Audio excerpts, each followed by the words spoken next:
that nigga did it how I always wanted to do it, and I'll never be able to do it like that.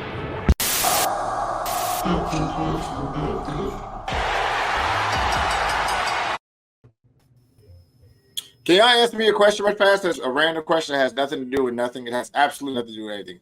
Does anybody still watch Family Guy? Like still? Anybody? No. No? Well, new Not episodes or reruns? Like new episodes, not reruns. Reruns don't count. I'm talking about new episodes of Family Guy. The last time I watched a new episode of Family Guy is when they killed Brian and they had to bring him back because they got so much backlash. Oh, I think I know what you're talking about. They killed Brian? They killed Brian. They had Brian. They had like a different dog on there. Mm-hmm. Yeah, I remember that. Why would you kill It Brian? was for like 2 episodes. It was for like 2 episodes, and then they were was, no, people will stop like, watching. It was such a big deal that they killed Brian. Like they literally, I want to say maybe that next episode they brought Brian back. It was literally the next episode. They had to, or it was gonna go down pretty fast. It was already going down. Yeah. Did it become like The Simpsons where it got dark, like where it just got like dark all of a sudden? It just wasn't funny anymore. I think it was a period they had the Cleveland character branch off, and do his own show, and he was the safe one, I guess, out of all of them. Me personally, I would have loved to have seen a Quagmire show if they could have pulled that off, but that would have had to been like Adult Swim. They couldn't have had that on Fox. Like there was no way for them to air a Quagmire show. That would have been great. Yeah, it would have had to been Adult Swim all the way, if not like a Max or something like that now. But so you tell me, and this because I just like Brian, but you don't get rid of Brian. Like it's just like even when bad stuff happens to Meg, I feel bad. But Brian, you don't get rid of Brian. Like Brian's an imperative part of the show. It's like when they tried to do the Simpsons crossover with Family Guy. I guess they thought it would be a bigger deal than what it was. Mm-hmm. And that episode didn't work. But when they got rid of Brian, I thought that they figured that Brian was one of the least favorite characters, and they were sorely mistaken based on the said backlash that Phil and Logan have mentioned, to the point where they literally had to rewrite Brian back into the series when they were legitimately just planning on killing him off.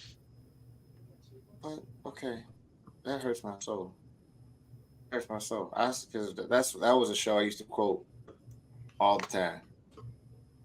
Like if it was starting to rain, or if it was like getting really bad weather or whatever, like when Stewie was strumming on the guitar, it's like, who is going to be bad weather out there? Oh, looks like we got some weather. Like I used to do it all the time.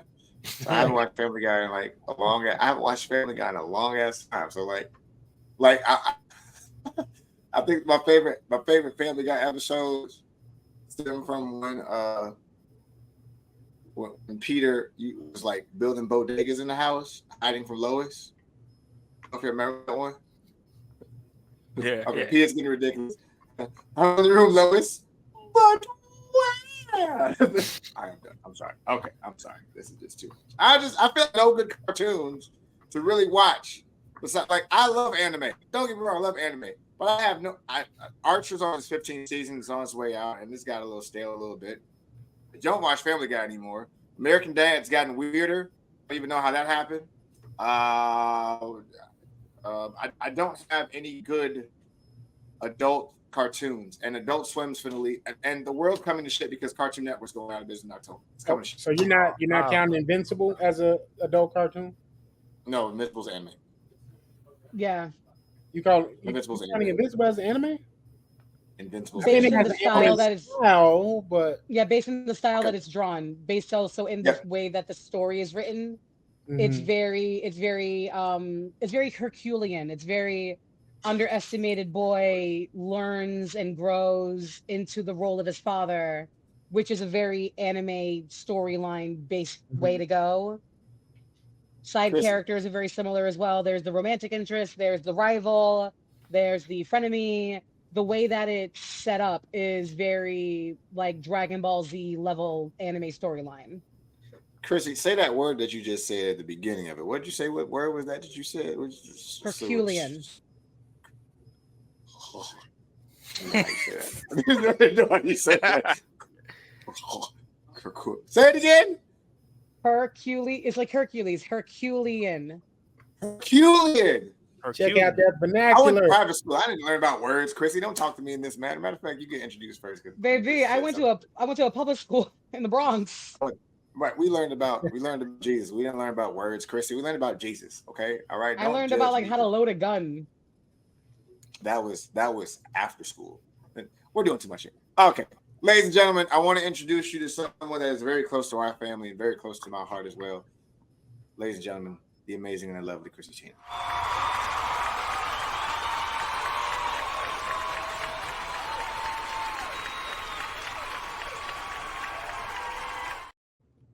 Floor is yours, madam. Hi, babies. My name is Chrissy Tina across all social media platforms. Please make sure that you're looking me up on Instagram, X, TikTok, YouTube, where I work with amazing people such as the Hot Take Wrestling crew, my boy Joe over here, my heart. I have a TikTok live series on Saturdays, 9 p.m. Eastern Standard Time, where we watch NXT TakeOver for NXT TakeOver Rewinds, because sometimes life really just sucks, but you need family to help you get through. And these lovely, incredibly pertinent gentlemen are my family, and I love them all. Thank you guys so much for having me back on. No problem. It's our pleasure. Logan, I'm going to introduce you next because I just feel like I need to go out of order. So there you go, and I love you very much. Boom. It's Big Oos, Old Man Logan, acknowledging.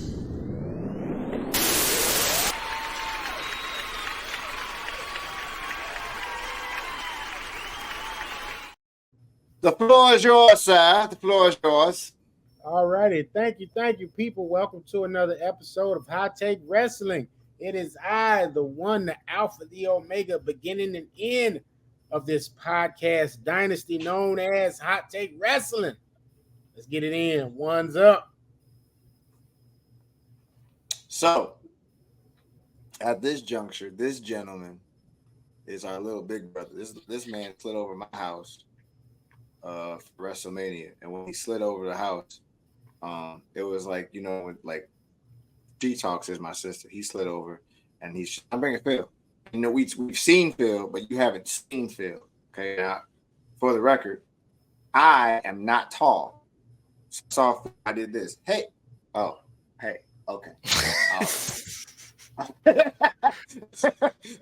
So I had to look up, and I was just like, "What's up?" So this is my little big brother, Phil.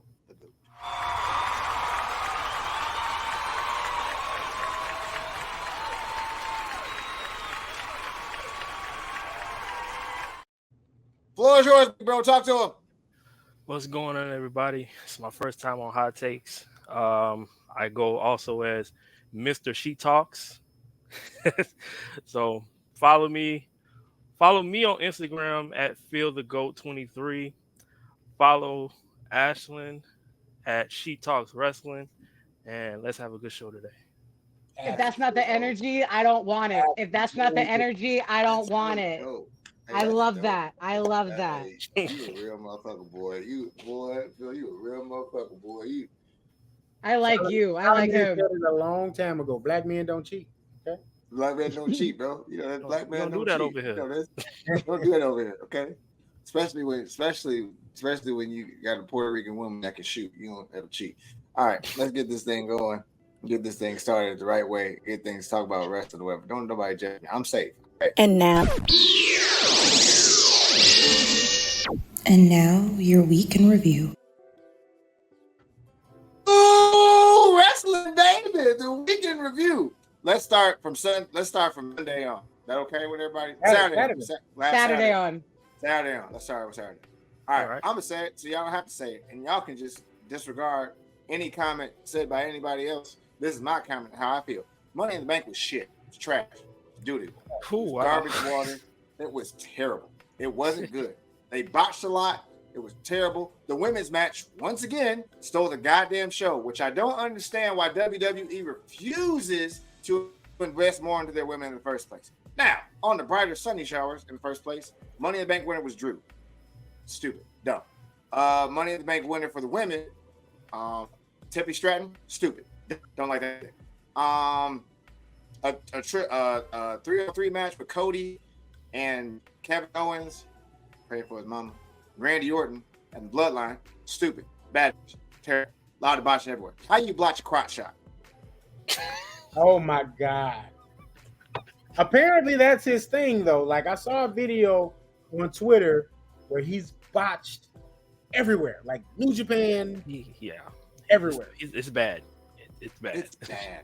But It's here's bad. the thing with with the whole bloodline situation is that people assume Samoan heritage, so they assume good wrestler. Do not get me wrong; these gentlemen are incredibly talented, can do things I could never dream of doing. But just because they're associated with the Anoa'i bloodline does not necessarily make them automatically good. A lot of them still have to tighten up. I think the major exception is Jacob. Jacob to me is phenomenal, immaculate. Tama and Tonga need to tighten up a little bit, and that's fine. There's nothing wrong with that. There's nothing wrong with wanting to be better in your craft. But people assume that they get a golden ticket pass because they're of Samoan heritage, and that's like the godsend in the wrestling industry, and that's not the case at all. Some of them still need work, and that's okay, but you have to admit that. Yeah, absolutely. I would not disagree with that at all. I think someone said in the comments, I think it was somebody said something that was actually true. He had one job. Like you take. He's 50 You had one, bro. Like you get in there. You doing this for like 10 years. Come on, bro. Man. Dropping it up. Like you dropping the I ball. mean, let's first of all give Kevin Owens his flowers for selling the first one well, even though it was delivered terribly.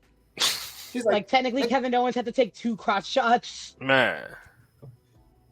And he managed to sell the first one. Yeah.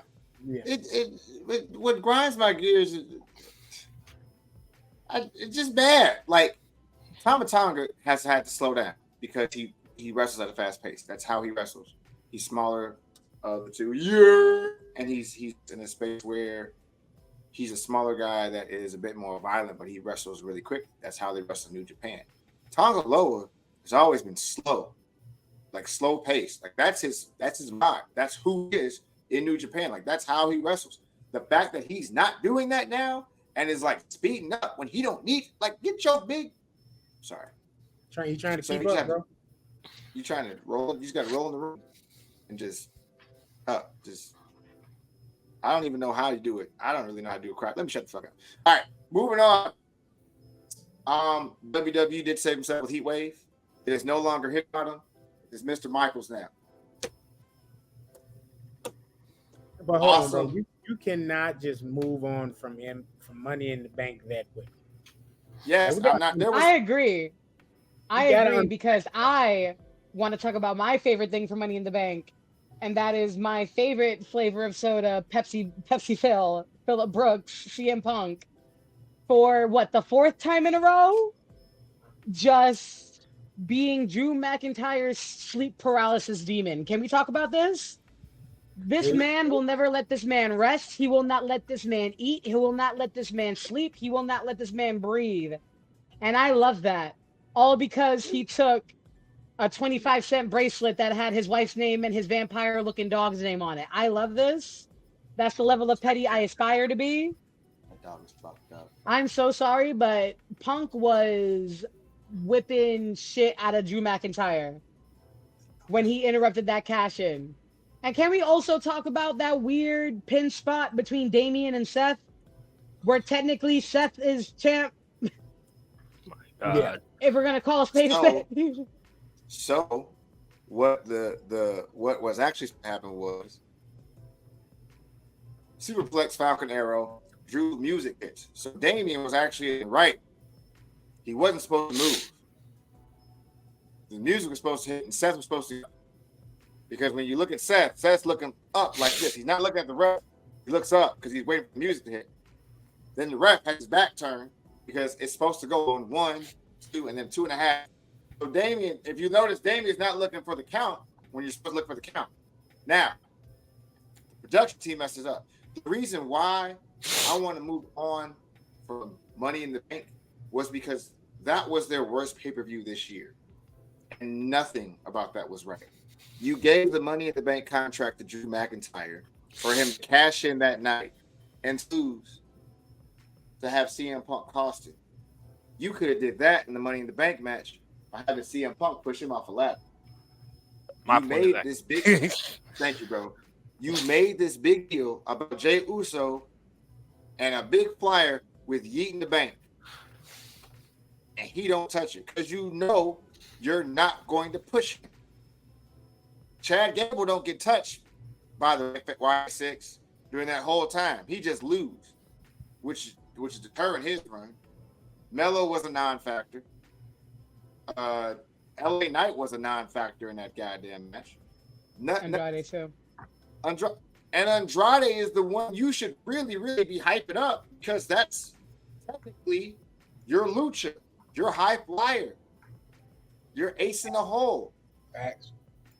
Andrade was the MVP of that match. He was indeed the MVP of that match. He was. Yeah, but I good do, spots. Joe, I love you, but I gotta disagree because if we're gonna be real honest, Money in the Bank would not have benefited anyone in that match except for Drew. Because if we really think about it, Jay's gonna be going forward with the Bloodline storyline at some point. That's just what it's gonna be. Jimmy's coming back, probably around SummerSlam. Jay as well. The Bloodline storyline isn't gonna center around the titles. So Jay having the Money in the Bank would have been a waste anyway, because he wouldn't. His major storyline isn't gonna end up being title based. Same thing with Melo. Same thing with Knight. The only person that would have benefited from some form of a title picture gimmick would have been Drew. And the reason why giving him the case and having him lose it the same night makes it that much of a bigger deal. If he would have lost Money in the Bank to somebody else, yeah, it would have been a loss, but it's a lot more weight behind it because he lost the actual case, not the shot at the case, in my opinion. Let me be an asshole. Let me be an asshole for a second. Pardon me for being an asshole for a second. The 6 people that were in that match, neither one of them had any business being in that match. I'm just going to put that out there, frankly, because you can keep Drew McIntyre's title picture regardless of Money in the Bank. He said he hates Money in the first place. He hates the damn thing in the first place. You don't even need him there in the first place. And honestly, you got Damian Priest, who is head and shoulders way better as a champion than what he's been. But besides that botch, that match was actually pretty good. It wasn't too bad. You're not going to give the title, because you just said it, because of the Bloodline story, to Jey Uso. Get him out of the fucking match. You don't need him in there. You're not going to push it to Melo. People don't even know who Melo is. Andrade needs to push at least something. At least it's something similar to an NXT push in some shape, fashion, form. LA Knight didn't need to be there either. He's going after Logan Paul. So now that just leaves you with what? Chad and Drew. And again, Chad needs that because Chad then lost the last couple of Intercontinental matches for God knows how long. He needs the momentum in the first place, even fail the new Team Angle with him and Creed brothers, Ivy Nile. So, pardon my French, that whole setup was trash. Like it was a dumb idea. The people you could have pushed. Is Bobby Lashley injured for the record? Just because I think he is, right? He's hurt. I think so. He Yeah, is. He is. Is what's wrong with AJ Styles? Nothing. Maybe. He's out from the Cody match. He's out from the Cody match, like injured from the Cody match. Yeah. Okay. I think it might just be a vacation. And then we released Dijak. Got rid of Dijak. Yes. We're releasing Ricochet. We're not creating new stars. We're just saying, let's just do, and it's exactly what someone else said. We're just doing the same rinse and repeat with Roman Reigns, but we're doing it for Cody now. It's the same thing. Eventually, there's going to be a Randy Orton turn. That'll happen. And then eventually, it'll be Kevin Owens helping out somehow and getting a match. That'll happen. It's just the same rinse and repeat BS over and over again. At least, mix it up. At least give me. Listen, I wouldn't even care if Karrion Kross was in that match. I wouldn't bother me none. It wouldn't have bothered me. It'd been weird, but it wouldn't have bothered me. There's no. Karrion would have benefited from being in it. yeah. Xavier I personally Woods would feel have like been. yeah, exactly. Xavier, Kofi, Karrion, Authors of Pain. Like, there's a lot of lower JD McDonough. There's a lot of lower Carlito. There's a lot of lower card people. People. The fact that we even can fix our mouths to say that Finn Balor is lower card when it's fucking Finn Balor breaks my heart. Can we talk about that? Prince Devitt, New Japan, Bullet Club leader, Finn Balor is lower mid card. Have you heard why he re-signed with WWE? He just wants one match with Gunther. He just wants one match. He's willing to sign on for 5 years for a match. For that one match. Because if you're asking me about that match, if you let them go, 5 stars.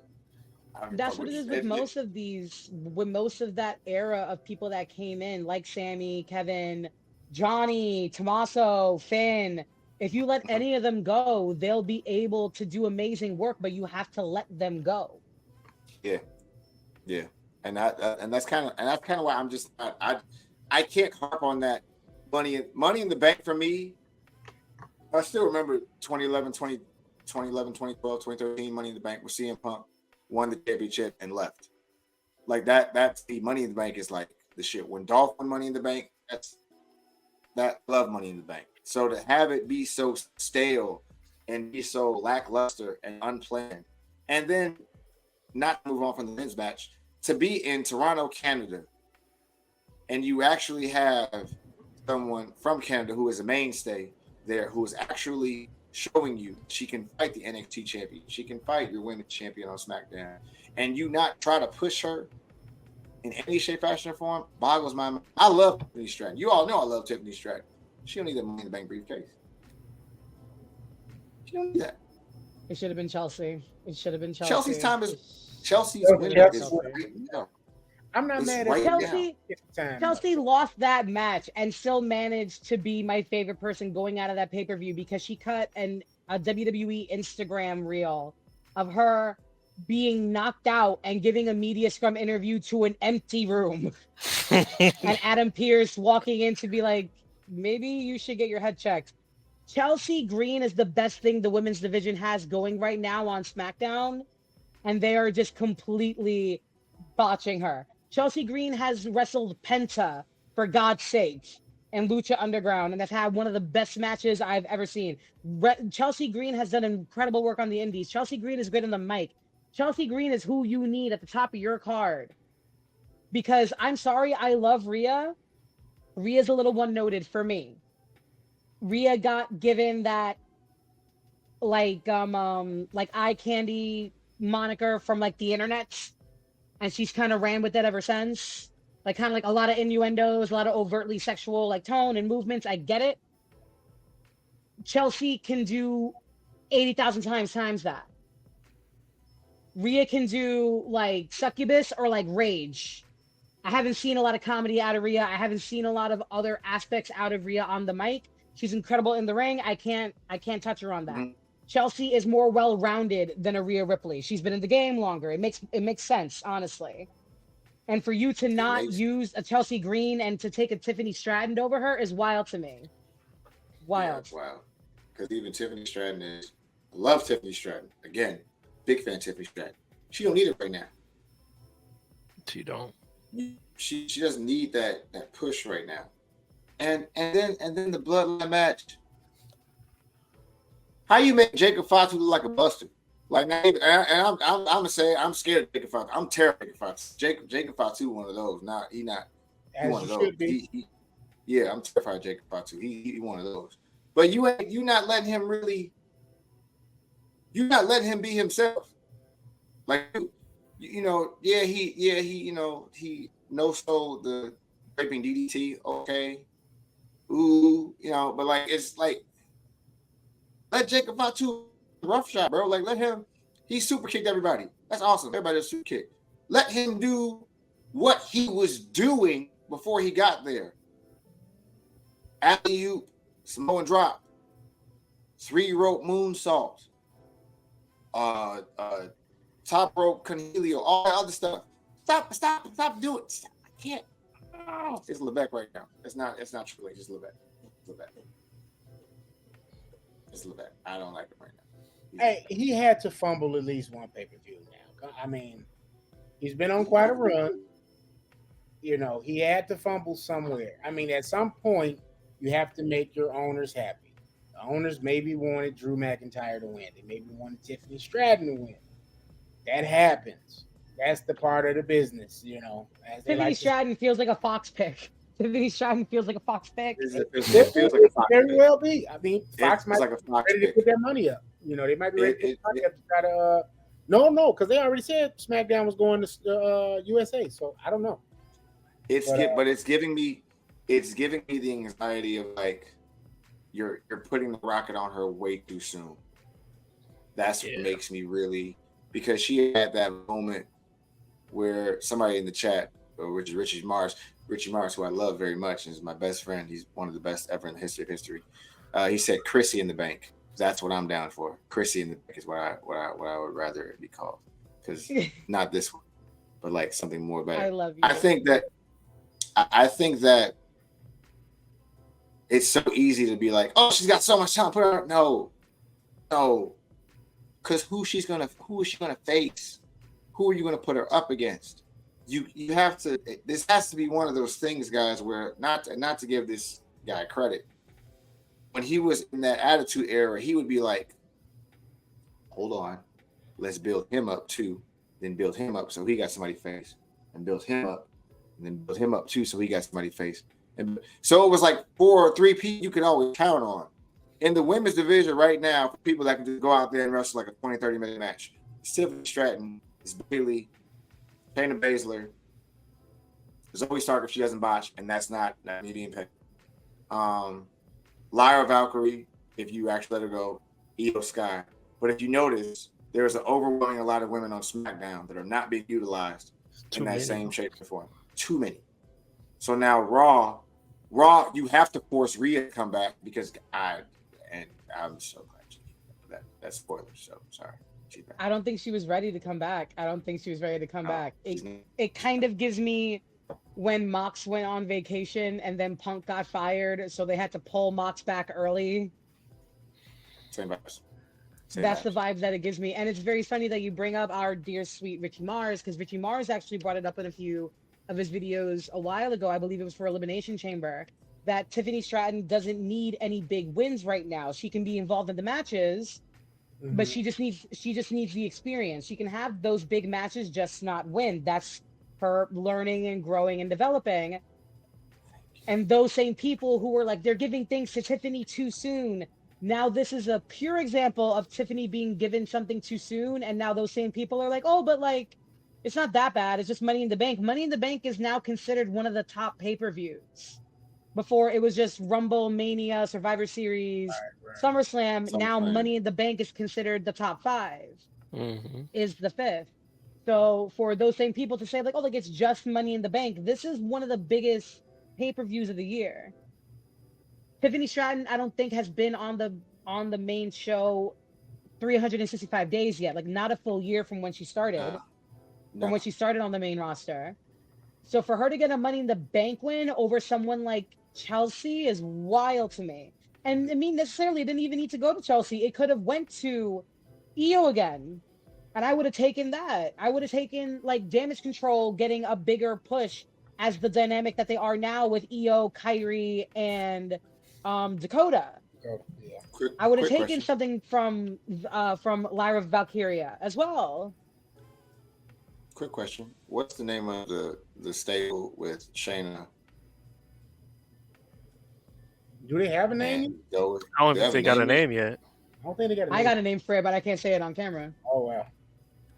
You can't get banned. I do want to. I'm a TikTok girly.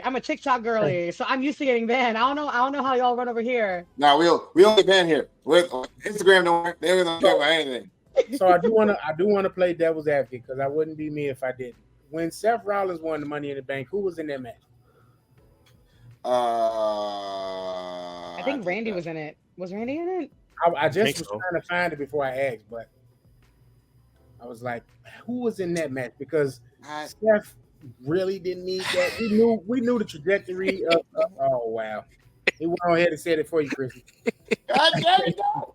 Oh no, I got worse. Oh boy. But I was just trying to figure that part out because I was like, when they gave it to Seth, it was some people that probably Wade could have used it more than him because we knew Seth was going to be a champion. Like that was written all over him. Yeah, but he was on the trajectory of the course. Like he was wrestling tonight. He was out there every night. We see Tiffany Stratton few and far between, bro. Like we see her every 2 weeks. But they kind of did the same thing with the NXT title with her too. It just all of a sudden they threw that joint on her, and it was like, oh, okay. When she had it, she was there every week. She was there every week, but every week. Like, all right. Oh, they put the title on her. Okay. All right. Yeah, and like you don't necessarily need to wrestle every week. There was a very long stint of time where Randy Orton, I believe on SmackDown, was injured, and the only way that they kept him on TV was him doing like vignettes and like a shoulder sling cast. Mm-hmm. But he was there every week. You don't have to wrestle every week. You just have to keep your face on the screen. Like it's very different. Like with Roman, like Roman would only show up the week before the pay-per-view, and it would depend on the pay-per-view. Like Randy would show up injured every episode. Tiffany, whether or not she wrestled, was there every NXT. So like I get that. That's fine, but it's not. I would have rather them give her Queen of the Ring than Money in the Bank. That's fair. Yeah. That's fair. Money in the Bank is a mainstay now, especially with wins like CM Punk being the first, Edge. Edge was the first heel to cash in the way that he did. CM Punk was a huge deal, both when he cashed in, and I think it was the Money in the Bank pay-per-view where he won the title and walked out. Joe said that earlier. That's a huge historic point for Money in the Bank. That was amazing. Seth won Money in the Bank and then did the heist of the century. That's probably one of the biggest photos that you can see out of WrestleMania is just that shot of Seth swinging the belt above his head. Money in the Bank is way more lore based. The strap, I hate him. I love him, but I hate him. Money in the Bank has its own lore now. It's very much etched into the history of WWE. It's a very big deal. Yeah. So once again, like nothing against Tiffany, but there have been women there longer that I would have had no gripes with them getting Money in the Bank. I would have rather Bianca be in Money in the Bank. But everyone's assuming that they're gonna give Bianca and Jade a match at SummerSlam, which even now still feels too soon because I'm so sorry. Once they both lost their Money in the Bank qualifiers, I haven't seen Bianca or Jade, and as a dominant, like aggressive position that they were when they left Mania. Right. So there's no point to that. I really wanted Zoe. I wanted Zoe Stark to get that. I would have wanted Shayna. I would have wanted Shayna to be in it and Shayna to win. Just somebody that could have benefited from having it and the placement that comes with that. You know what I mean? Everybody's been waiting on Shayna to be the ace on the main roster since she's been there, and she hasn't. Like Shayna was putting on clinics down there in NXT, and it's just. Because they know, God bless a Sean Higginbottom, I swear to God. And King, to mention, to reference your comment earlier, she hasn't met me yet. She may not be one right now, but she hasn't met me yet. Hey, wait a minute! You just caught that? Just caught it. Wow. See, Joe, that's why we can't just move past Money in the Bank like that, amigo. Bro, there you go. Like this. Now, Jose. Now watch. Heatwave happened. Trick Williams is overrated. Everything that's supposed to happen happened the right way. Thank you. There it is. There it is. I said what I said. One more time. Run it back for the people. One more time. Heatwave happened. Trick Williams lost NXT title. Everything happened the exact way it was supposed to happen. Trick Williams is overrated. I said what I said. I have a very quick question for Joe, because he was lucky enough to interact with this gentleman on a TikTok live not too long ago. I am not super familiar with NXT. I've been trying to be. This gentleman, I saw you speak to him and piqued my interest. You know who I'm talking about. Tell me his name, please. Remind me his name. Javon Evans, the young OG. Is incredible. He's incredible. He's so good. Yeah. Great. So good. Okay, I'm done. I had to give him his flowers. I had to give him his flowers, especially now knowing that like he's your boy and he's your friend now. I had to give him his flowers, but I was like, oh wait, that's that kid that Joe spoke to on live. Let me like really pay attention to this match, and he blew me away. What's crazy is that like with young OG, like you expect him to be at 20 years old and have like some skill like that. Expect him to be like somewhat cocky. He's not. Super humble. Still knows he has a lot to learn. Still knows he has a lot to do to get to where he wants to go. I kind of shot at him. I was like, yo, sure you win the title. Sure you to lose, bro. And I ain't really mean for it to go the way it went. But I think I've been saying like it's Hickenbottom. Like when I call you by your real name now, not your last wrestling name, it's because now you just pissing me off. I feel like his booking has been shit for a while. Shit. But Heatwave, he shut me the fuck up. He did. There wasn't really a bad match. There wasn't a bad match. Even the women's match with Lola Vice, Roxanne Perez, even the botch finisher, she still gave her 5 pop rocks. 5 to win that match. And it was violent, and it showed a side of Roxanne Perez where it's like, oh shit, this is what desperate Roxanne Perez looks like. The tag match with Nathan Frazier, Axiom, and Chase U, who, by the way, Chase U. Say that again, bro. You was kind of buffering. Oh, match with Chase U, Nathan Frazier, and Axiom. That match, awesome. Chase U, really. The Wesley Obafemi match was crazy.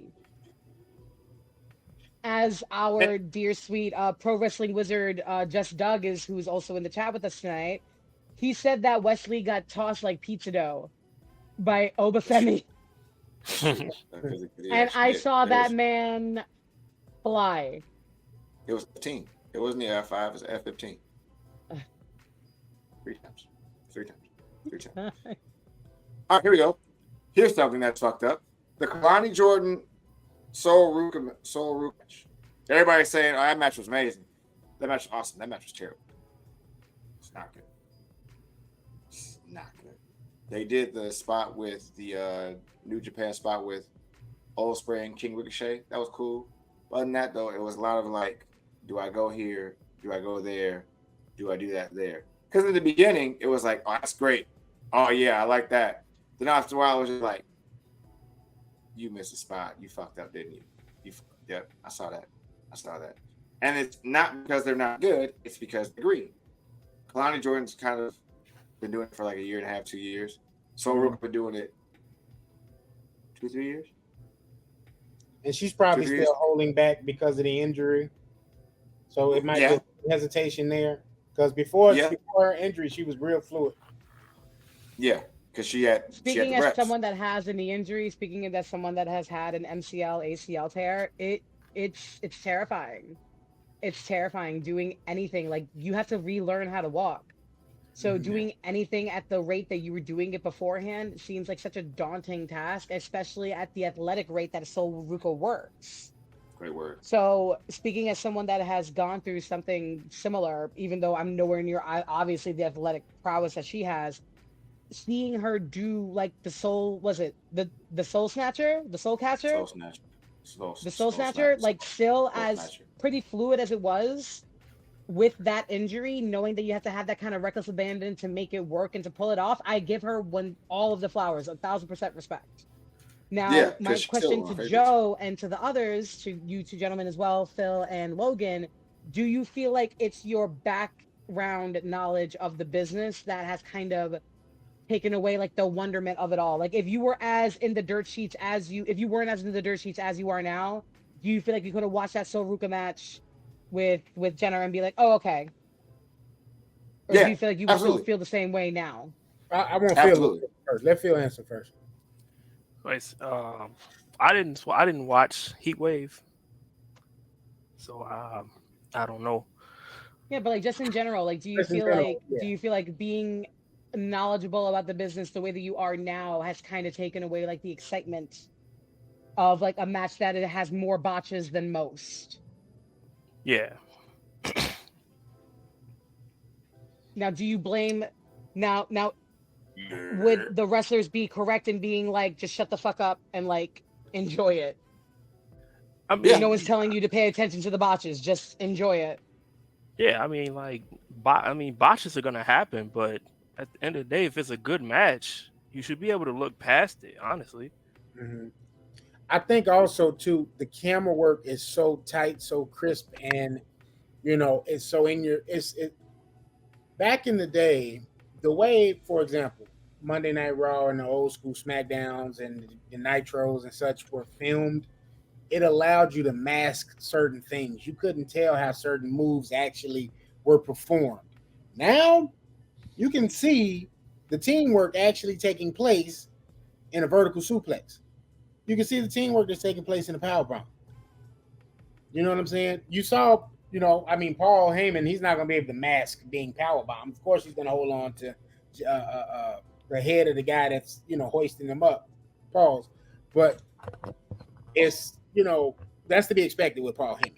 Everybody else, the angles, they're so in your face, and with the clarity and the, just overall, as technology advances, it allows for the magic to, cheapen itself more and more as it goes on. So for me personally, I try to stay away from dirt sheets. I try not to hold botches against people unless it's just super duper egregious. Right. Like the low blow botch, that was just egregious. That was horrible. That was terrible. There's no way for me to not make fun of that or poke fun at it, whatever have you. I'm like, yo, if they put dude on NXT next week, it's rightfully deserved because you're not ready for the spotlight. You're not ready for this potential storyline. For me, Jacob is the only guy. That's why I kept saying, okay, they got Solo as the leader right now. He's not going to be the leader when all this is said and done. I don't buy him as the leader now, Logan, because he's trying to lead people with the red velvet T-shirt underneath like a blazer.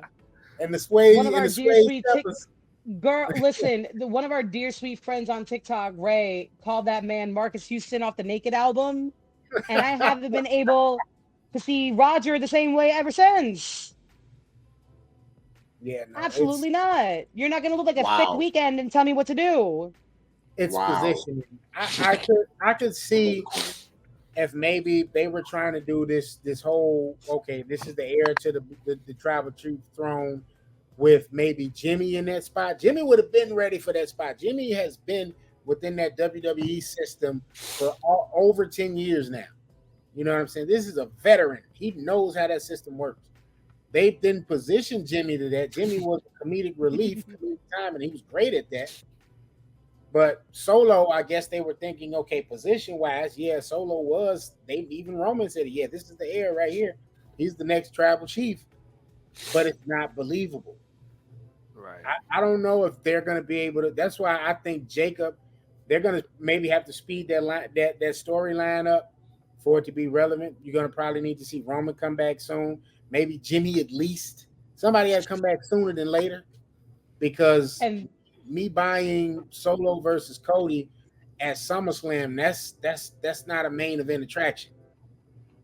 And this goes to what Joe was saying, actually, what you're saying ties in, where back in the Attitude Era, or even like early Ruthless Aggression, they would try and build up multiple people at the same time. That way, if you need an emergency fail-safe, you could grab someone really quick and be like, oh, okay, this is still kind of believable.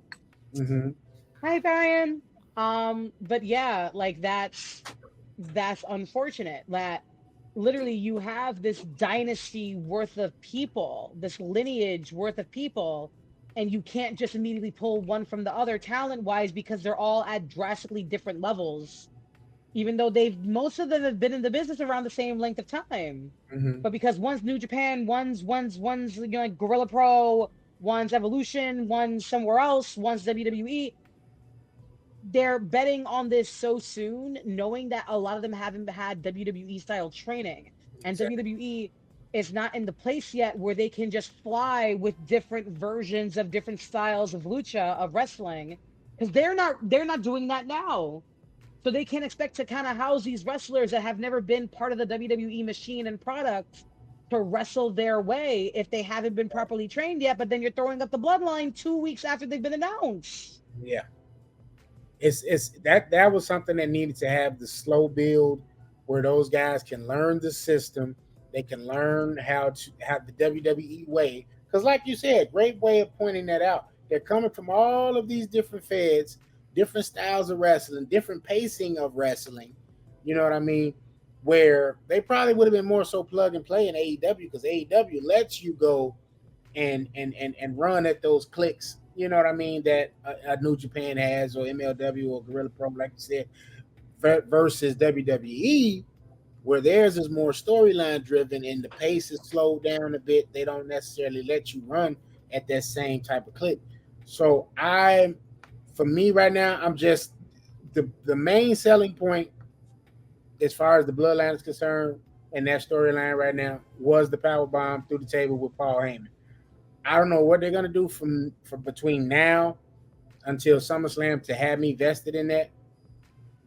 I'd much rather, at this point, if I'm picking between Solo and Randy Orton, I'd much rather Randy go heel on Friday, you know, for Cody to face him at SummerSlam, because that's a way more relevant. That's something that I think everybody's waiting on.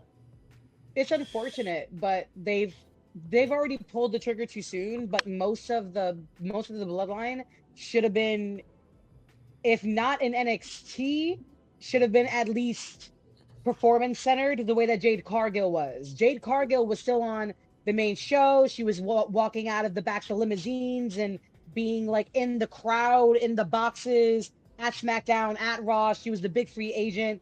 But while all that was happening, she was still working in the PC training. You can still keep them on television. They don't have to be wrestling.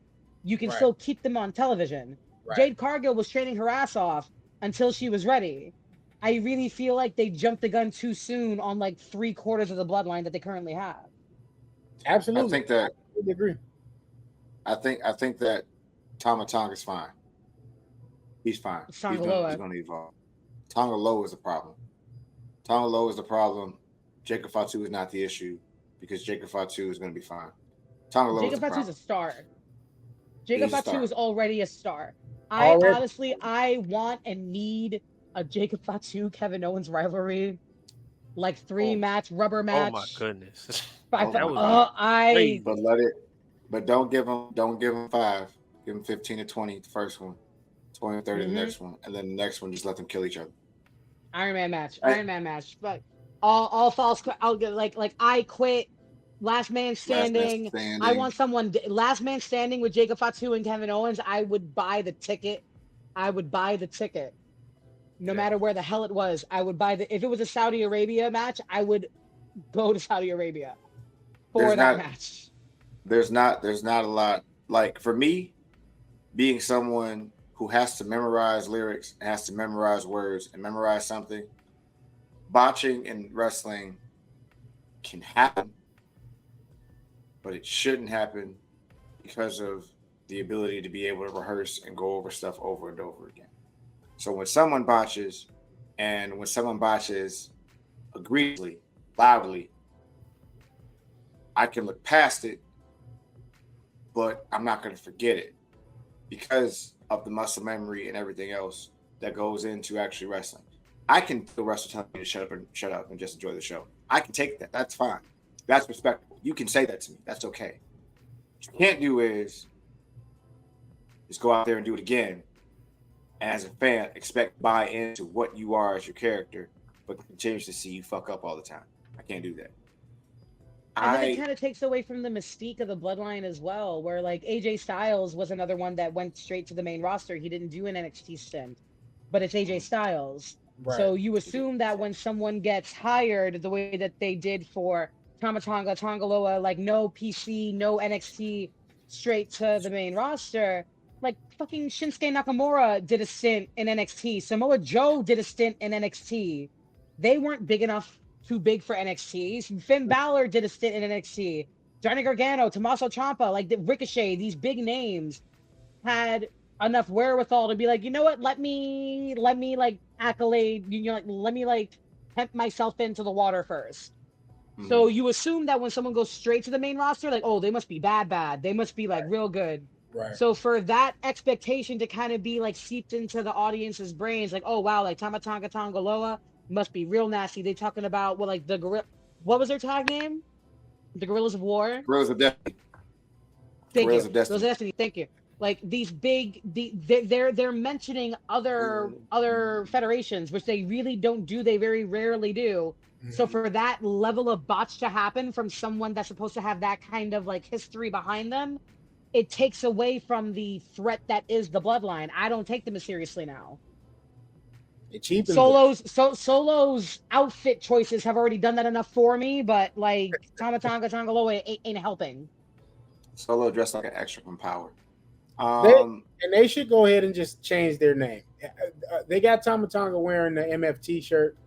Just call him MFT, because that's not the bloodline. That's not what we saw from the bloodline. The bloodline was precise. Those dudes, when they were having matches, you knew they were coming to put on the clinic. Even the Roman thing, where you had people complaining and saying, "Hey, Roman is, his match. He's gonna be slow and stoic. He's gonna do the arm drag. He's gonna." And all that. He's gonna do that for 10 minutes. He's gonna walk around. He's gonna talk with strong as shit. I was came out your shirt. You strong motherfucker. Calm down. Relax. You gotta show him the 22-inch python sometime, man. Logan built. Logan thick. Logan. So it's we used to that when it comes to the bloodline, and now we're getting the cheapened version. It does feel like Dollar General Roman Reigns. Yeah. It's unfortunate. I don't think Roman would have had the suede steppers on like that. But, No, but it's supposed to be like it's gonna sound stupid. It's supposed to be a Lion King dynamic. It's supposed to be where Roman is regal. He is of the utmost. He is of high presence. That's how it's supposed to be. And these motherfuckers supposed to be the hyenas, picking off the bone, get whatever they can get, and doing all types of things out of full chicanery and full blown chaos. That's how it's supposed to look. Now the promo he cut on SmackDown, have him do that more, and now we got something. We got something going. Now we got something going. Now we're cooking with what, as they say. Like that's a better dynamic. But yes, my brother. Oh yeah, fish grease, whatever you want to cook with. Let's move on. Raw. No, I got a beef with you, son. Why? What's up with you and Trick Williams, man? Why you doing them there? Like he's cosplaying. He's just mad. He's just mad that he's smashing Last Legend. That's what he's mad at. He's mad that it's not him. Hi, Nicole Matala. Hey. He's cosplaying as Booker T, and he's not doing a good job. I don't necessarily. I see the Booker T influence, and that's to be expected because Booker's down there. So of course Booker then took him under his wing, but I think Trick is still trying to be Trick. I don't get that he's trying to be Booker T at all. Come here. I want you to go and look at his last PLE. I saw the ring gear. The Street Profits did the same thing. Okay, wait a minute. Has he done a scissor kick on every single match he's had since he had the title? Yes or no? Joe, I literally just said. Wait, hear me. Just literally. Here we go. Just do me. He's going to have Booker. Okay, you want to talk about scissor kick? Our truth scissor kick is probably better than Booker T's scissor kick if we want to be honest. I agree with you. What I'm asking you is the following. He could have got the scissor kick from Truth. He didn't necessarily have to get it from Booker. Okay, all right. Now watch this. Watch this now. A bookend scissor kick. The Daniel Bryan knee from someone 6'3", 250 pounds. Not a power bomb. Not any sort of like creative bomb. Listen, Velveteen Dream had that willow hanging DDT, which was awesome. He had the elbow drop. He was doing moves, and he was like 6'2", 225. Not a big deal. This is what I'm saying. He is cosplaying as Booker T. It's his mannerisms. And his mannerisms now too. Okay. He's dressing like G.I. sometimes with the vest and the chest hair out. All right. Having the dreads hang out a little bit longer, a little more, whatever. saying dog a little bit more, bro. Like it's come on, bro. It's apparent that there's he's talking to somebody, okay, and it's starting to see that it's Booker T. What's up? Hold on, you know what I'm gonna do here? I get you're comparing him, and I'm not saying he wrestles like this gentleman at all, but Trick Williams, to me at least, his cool factor, he has the potential, and he's there at least in NXT land. Razor Ramon vibes. Okay, bro. I can't do this. I can't. I'm not doing this, bro. And then Razor is your kryptonite because you don't respect Razor the way you were supposed to. You respect Razor. Listen, Razor Ramon is a world champion that didn't even want to be a world champion. Razor Ramon is the king of cool. Trick Williams. He's not cool. He doesn't. He's good with his in-ring ability. Not in-ring, but his mic skills.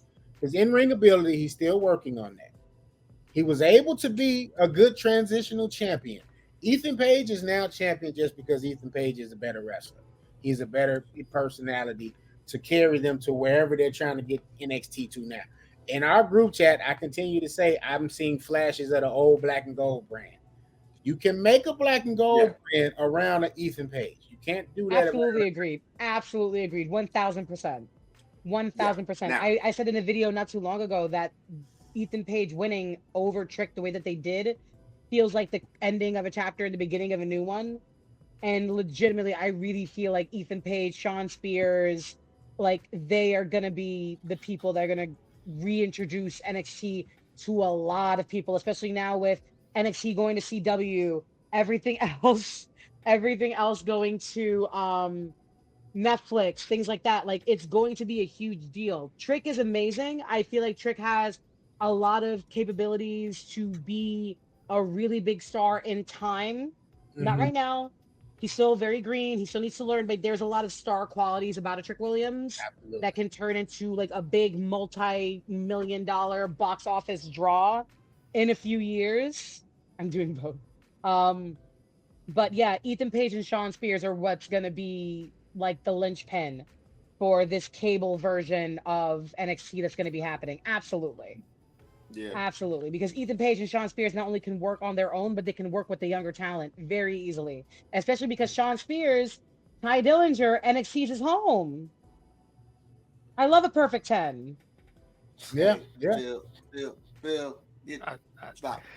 Already, Phil. Jesus Christ. I'll go as far to say that Oba. I saw Moose sent the tweet out, and he said, "Tell HBK, to set it up. He wants to face Oba Femi." I think I said his name right. I hope I didn't butcher it. No, we're not ready for that. I would rather Moose face Trick. Moose would eat him alive. But it's one of those things where he can learn from that experience in the ring. But we got to remember too, Moose wasn't the same Moose he is now when he first started. It's that same growth that I'm talking about. I think Trick has that trajectory where he can grow in the same aspect. Look at Joe. You hating? Why are you hating on Trick? Okay. Here we go. Fine. Potential to grow. And you just over there flustering. You ain't let me get I'm not because what bothers me about this. See, that's why me and Joe put me on the same cooking team. Listen. I want you to look at his accomplishments. North American champion, NXT champion. Okay. Now, if I just gave you that alone, you'd be like, oh yeah, you got to believe in Trick Williams because he's good, right? No. He had the NXT, he had the North American Championship for a week and a half. He didn't have it that long. He lost it on NXT. I'll tell you this much. I like Trick Williams a lot more than I like Brian Breaker. All right, bro. Oh, okay, bro. As champion. Lord, we got to talk about Raw. We're not doing this. We got to talk about Raw. We definitely talk about Raw. That was my segue into Raw. Speaking of Raw, speaking of Braun Breaker, you know where Braun Breaker was? On Raw. You know where Braun Breaker was? That was good. That was a good segue. Because I'm so glad they Sami Zayn out of his shoes. Oh my God, yeah, that spirit was nasty. That fear is nasty. First, I'm so sorry. I'm gonna just talk about the elephant in the room real quick when it came to Monday Night Raw. I'm so sorry. Dominic can't beat the allegations. Dominic, there's no poor Dominic. There's no Liv, sirened his way and Dom's been trying to stay faithful, but no, I'm so sorry. Liv Morgan had that man on top of her and he dipped his hips into her. I know you know what that move is, Logan. You got kids. He lowered himself into Liv Morgan. We all know. Hey. You don't do that unless something's consensual. Yeah. He dropped. He dropped. Logan be hunching. Okay. I'm so sorry. And then the best. I'm so sorry. The one thing I don't like WWE now, where it's like Star Wars. Like you got to watch the show, then you got to watch the YouTube clips, then you got to watch the Instagram reels, and you got to watch the backstage segments. Because if you don't, you're gonna miss something. Because Liv ran away from Rhea, which kind of pissed me off because she was talking all that mess and then bounced out. But then there's an Instagram reel of her behind the scenes looking at Rhea yell at Dom, and then she walks away with a shit-eating grin, like it was part of her plan. And I'm like, that would have been great on camera. That would have been great on TV. I didn't know what happened between Dom and Rhea because the USA network cut out. I had to go to the freaking Europe, to the UK broadcast to catch the rest. He said she tripped and fell. Yeah, once Raw is over, it cut right off. Yeah, no, and they want you to go to the socials for that now because they want the social following up. And here's the thing about that, and I want you guys' opinion on this too because it really matters to see if I'm tripping or not. Okay. If you're Dom and you got to get Rhea back, does it feel sort of like Triple H is taking stories from different eras and being like, I can do that story better? So it's Eddie in China. It's Eddie in China. Right. Am I tweaking? Is he doing? Love you, brother.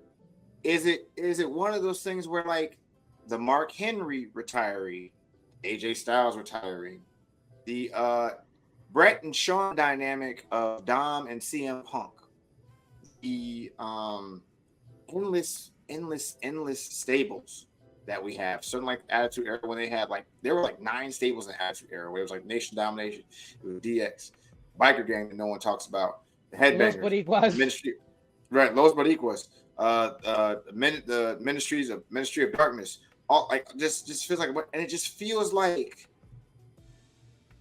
nothing creatively is being put together. Am I tweaking? No. Yes, he's always pulled from. That's been part of creative. When he was just doing NXT down there, you forgetting what was my man? What was the stable name down there? My guy from TNA that went back.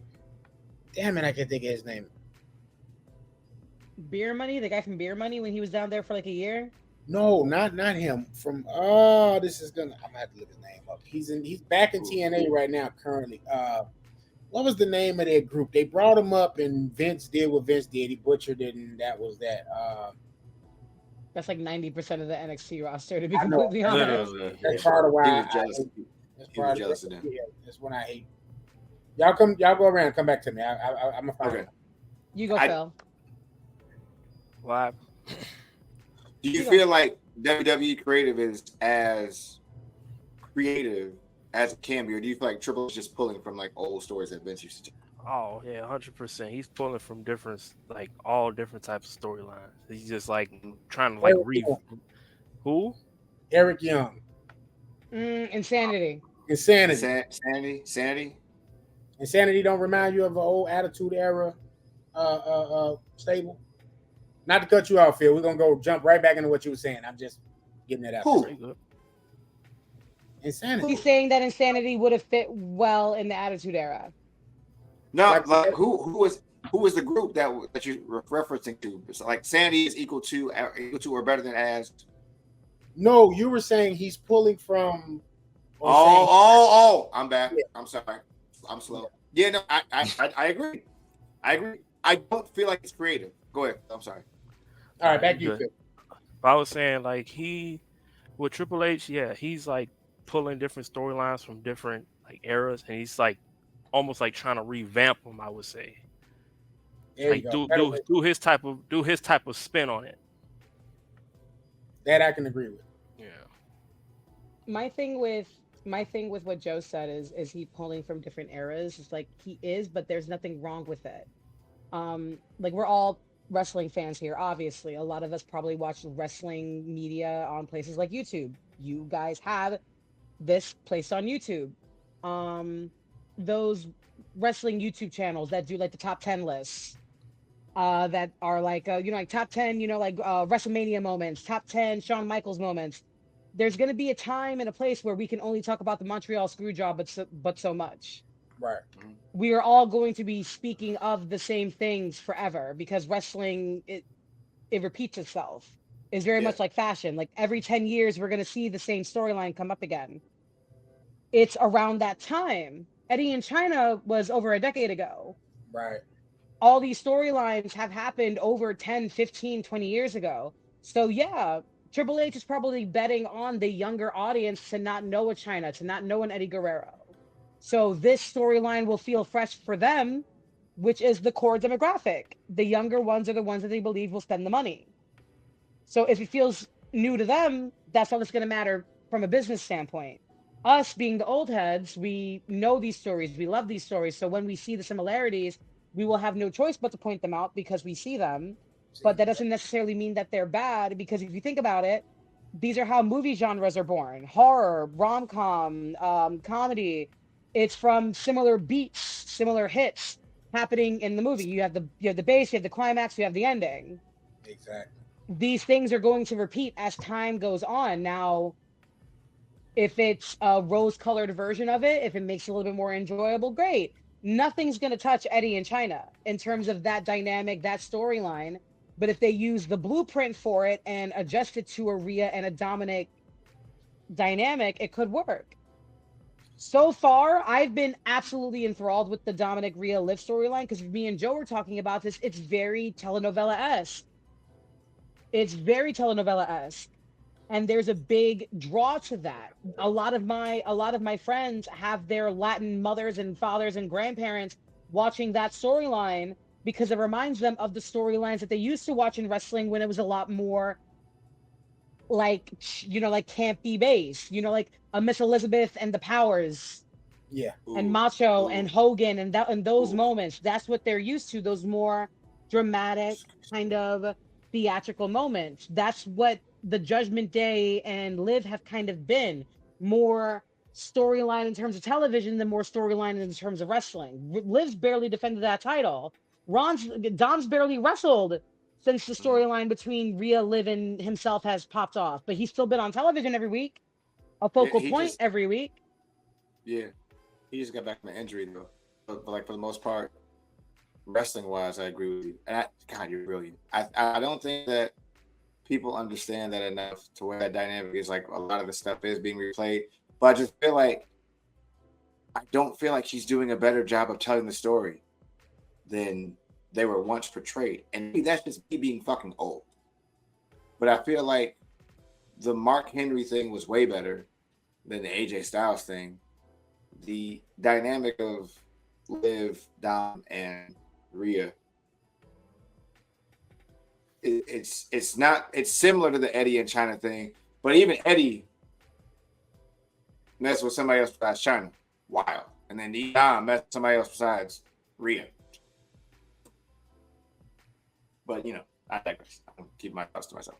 I think it's what Chrissy said though overall, because for the newer audience, this is a brand new storyline unless they've gone back, done their research, and watched older material where they can say, "Oh, this is where this came from. This is where that came from." It's no different than what happens in Hollywood. You get all these reboots, you get all these remakes. No idea is original. Like WWE is no different. It's a machine in the same vein of Hollywood, where you're gonna get some regurgitated things. You're gonna get some things that they're gonna try to get a fresher perspective with. I'm still waiting on Gable to get his Perk Gable run. I want to see that happen. Team Angle with the Creed brothers. Maybe with the Creed brothers, a Team Angle-esque run, and that's going to be completely out of the Ruthless Aggression handbook. You know what I mean? So him doing that, the aspect of that I think you're correct on as far as saying I can do it better. Maybe he's saying he can do it better than one Vincent Kennedy McMahon was doing, because we're not going to sit there and act like Jack Swagger wasn't supposed to be Kurt Angle 2.0. Yeah, I'll give you that. There's plenty of instances of that where they were trying to recreate certain gimmicks and characters, and it fell flat. You know what I mean? As a result, you can literally tell in the product when Vince stopped listening to the talent. I would say right smack dab in between Ruthless Aggression era, where it was the SmackDown 6, and then after the SmackDown 6. And that's back when Paul Heyman was very heavily implied in a lot of the production of those shows, mostly SmackDown at that time. You can literally see the gauge change when there's a pirate on SmackDown swinging from the rafters. There's Juice and Domino and Cherry. Yeah. You can literally see the shift of when Vince stopped listening to these people have the ideas for their own characters and themselves, and be like, I would like a clown to be on Monday Night Raw. You are now the clown, in both the most literal and metaphorical sense. Because we've all stated beforehand that, we know that Vince loved R-Truth. We know that Vince thought that R-Truth was hilarious, but R-Truth is legitimately a funny person. Vince probably didn't think that he was funny for those reasons. Vince very much saw particular people as pawns, as things to be dressed up as the thing that he wants in his head. And at a very particular point, especially unfortunately on SmackDown, and SmackDown's my favorite show, because I grew up not having being able to afford cable, so SmackDown was free TV. Right. As from a personal standpoint, it hurt me when I saw that SmackDown just started drastically changing. And I think that's when Vince started to kind of lose it, over time. So I don't think anything can really touch a lot of the Attitude Era storylines, the good ones. Not all of them were gems, but a majority of them were pretty fucking amazing. But the ones that Logan's speaking of, with a Jack Swagger, that timeline, I think you can outdo that timeline. That Spider-Verse timeline, I think you can tweak that one a little bit. Totally. Maybe not something like an Eddie and a China, but around that timeline, I think you could afford to do a wash. Yeah, I agree. I just you know what? It's hard to put in perspective of all the things creatively that I would just, and this is just me being overbearing and just overthinking it. I know I've overthought it, because all I'm thinking about is once Cody won the title, I'm like, all right,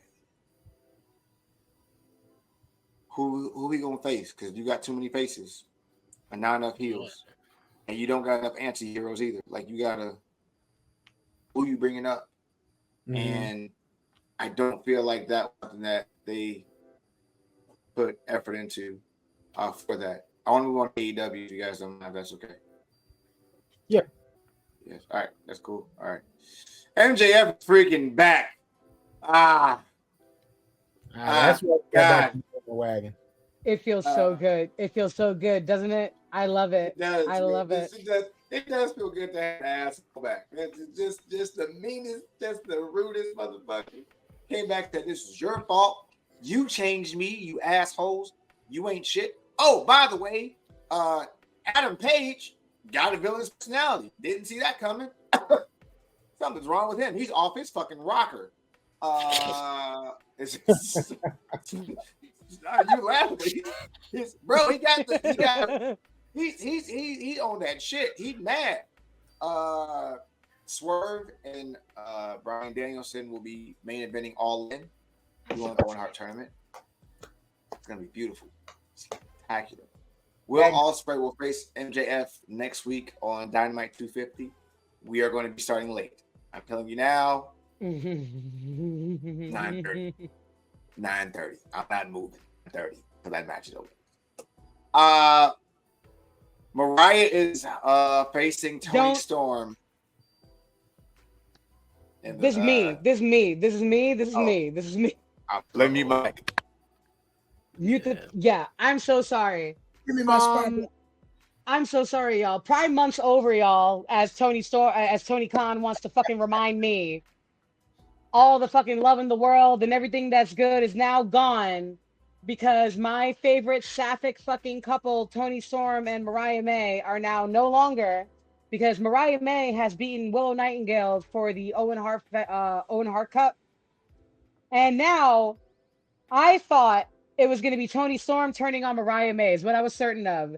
Nope, it was Mariah May cracking Toni Storm with the Owen Hart belt, then beating up Luther, and then making Toni Storm sit on knees underneath her as she repeatedly assaults her in her forehead with the heel of Toni Storm's shoe, thus breaking her head open and causing Toni Storm to bleed all over her face, her beautiful Widowmaker robe, and crying at the loss of the love of her life, Mariah May, as Mariah May stands over her triumphantly, and I fucking cried.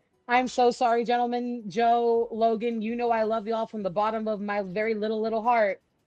The reason why I was late is because I couldn't pull my eyes away from that fucking car wreck of Mariah May covered in Toni Storm's blood, because I'm so sorry. We were talking about images in wrestling that are resonating with us, and some of them have resonated with us forever. Mm-hmm. That image of Mariah May soaked in Toni Storm's blood as Toni Storm is crying, mascara running down her face, on her hands and knees underneath her, will be burned in my brain forever. Whoever took that shot, congratulations. You need a raise. Beautiful. So beautifully done. So beautifully done. That rivalry in Wembley Stadium is going to be insane, immaculate. And that's what wrestling can do. Wrestling can pull emotions out of you that you didn't think would be associated with a sport, with acting, with television. I had tears well up in my eyes at the thought of these two women breaking up. These two fictional white blonde women that don't know that I exist and will make more money than I will ever see in my lifetime.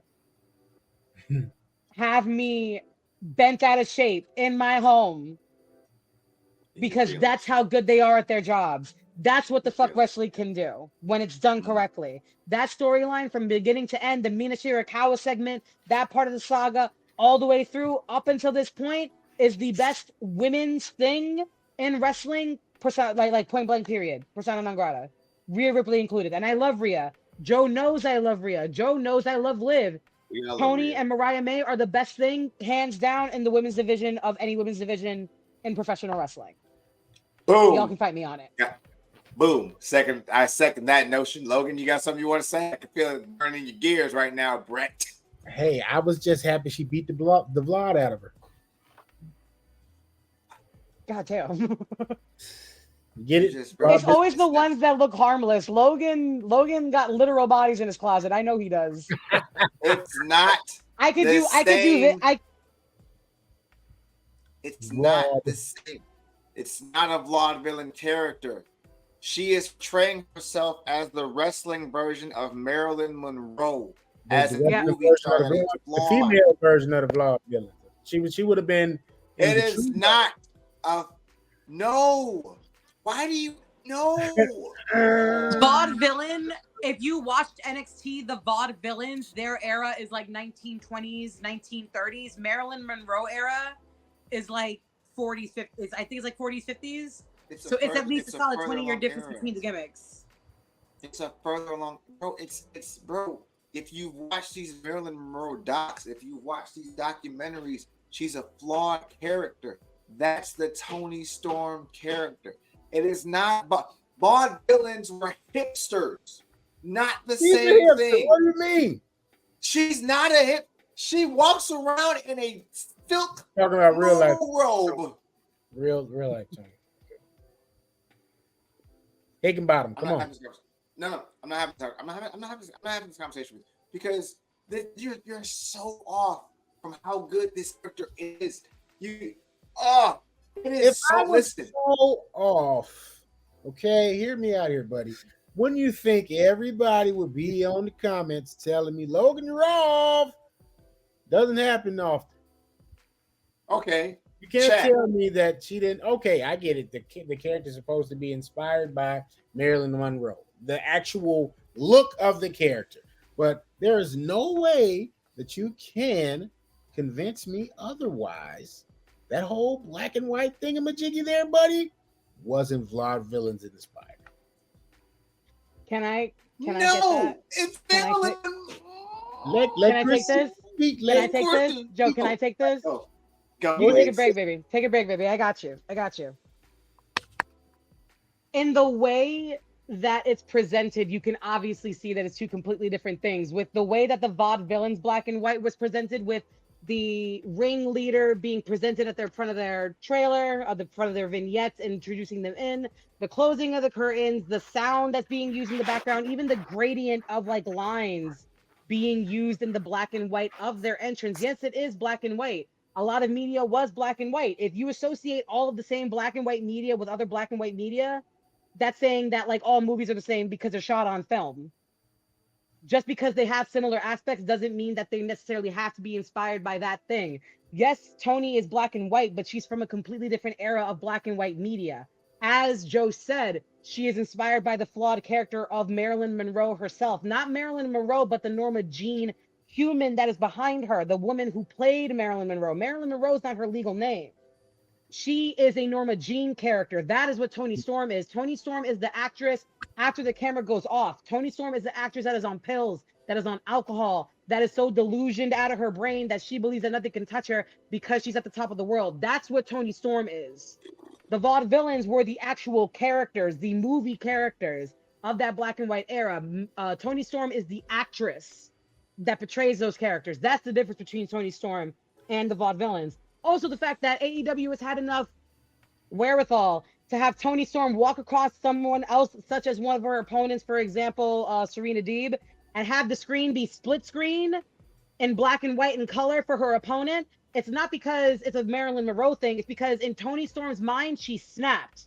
That's what Toni Storm sees. It's not the movie character of Marilyn Monroe. It's the psychotic breakdown of the woman that is that Toni Storm character that's in her head. That's what she sees at all times. In her world, she's black and white. That's why. So Toni Storm will be a more psychotic, psychologically based character than the Vaudevillains ever were, because the Vaudevillains were solely aesthetic. And that's why I believe you used that hipster comment. It's because it was only an aesthetic thing. They would walk down to the ring in like long pea coats, trench coats, for God's sakes. I absolutely get where you're coming with that. But the Vaudevillains never sold their characters the way that Toni Storm has sold this Marilyn Monroe aspect. And that's why they're different. You can unmute yourself, Joe. I just love when Christina comes in and she's right and she cooketh. She cooketh. Okay. Anything else you want to say, Brett? Okay, you know what else I gotta do? Got something else I want to say. Sometimes when you get old, guys, you die with the lie. Okay, you gotta learn how to die with the lie. I love you, Logan. that was all out of respect, I promise. No, I love it. I love how you broke that down. I honestly, I just say that to grind Joe's gears. It was just a hot take. That's all. So good. All right, here we go. Let's get violent.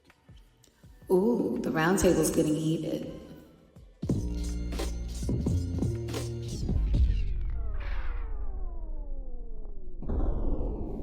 Heated round table. All right. So on Twitter, there was a debate about one Montavious V. Porter saying that he brought the idea up to Triple H that he wants to bring back the Hurt Business. And he said that Triple H shut him down immediately.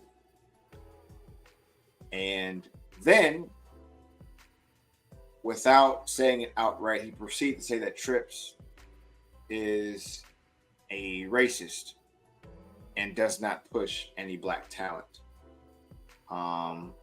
Even Cody Raheem Rhodes is our champion. Weird.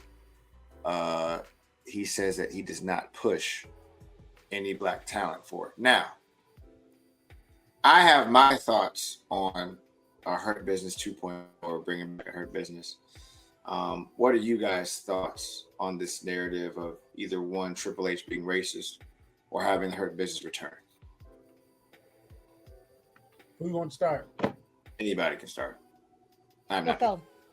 You fell. Okay. Triple H being racist? Absolutely not. Absolutely not. As far as bringing the Hurt Business back, I mean, so what it would have been, it would have been the same people, or would have been with the Street Profits? Allegedly, and just there's no details about who it brought back. Just bringing the Hurt Business back as a faction. I'd say it would have depended on who he would have been talking about putting together to be the Hurt Business. Mm-hmm. Like if it would have been like Bobby Lashley and the Street Profits, okay, I think that would be pretty good. But I think it just all depends on who the Street Profits 2.0 would have been. Right. I agree. Anybody else? Chrissy?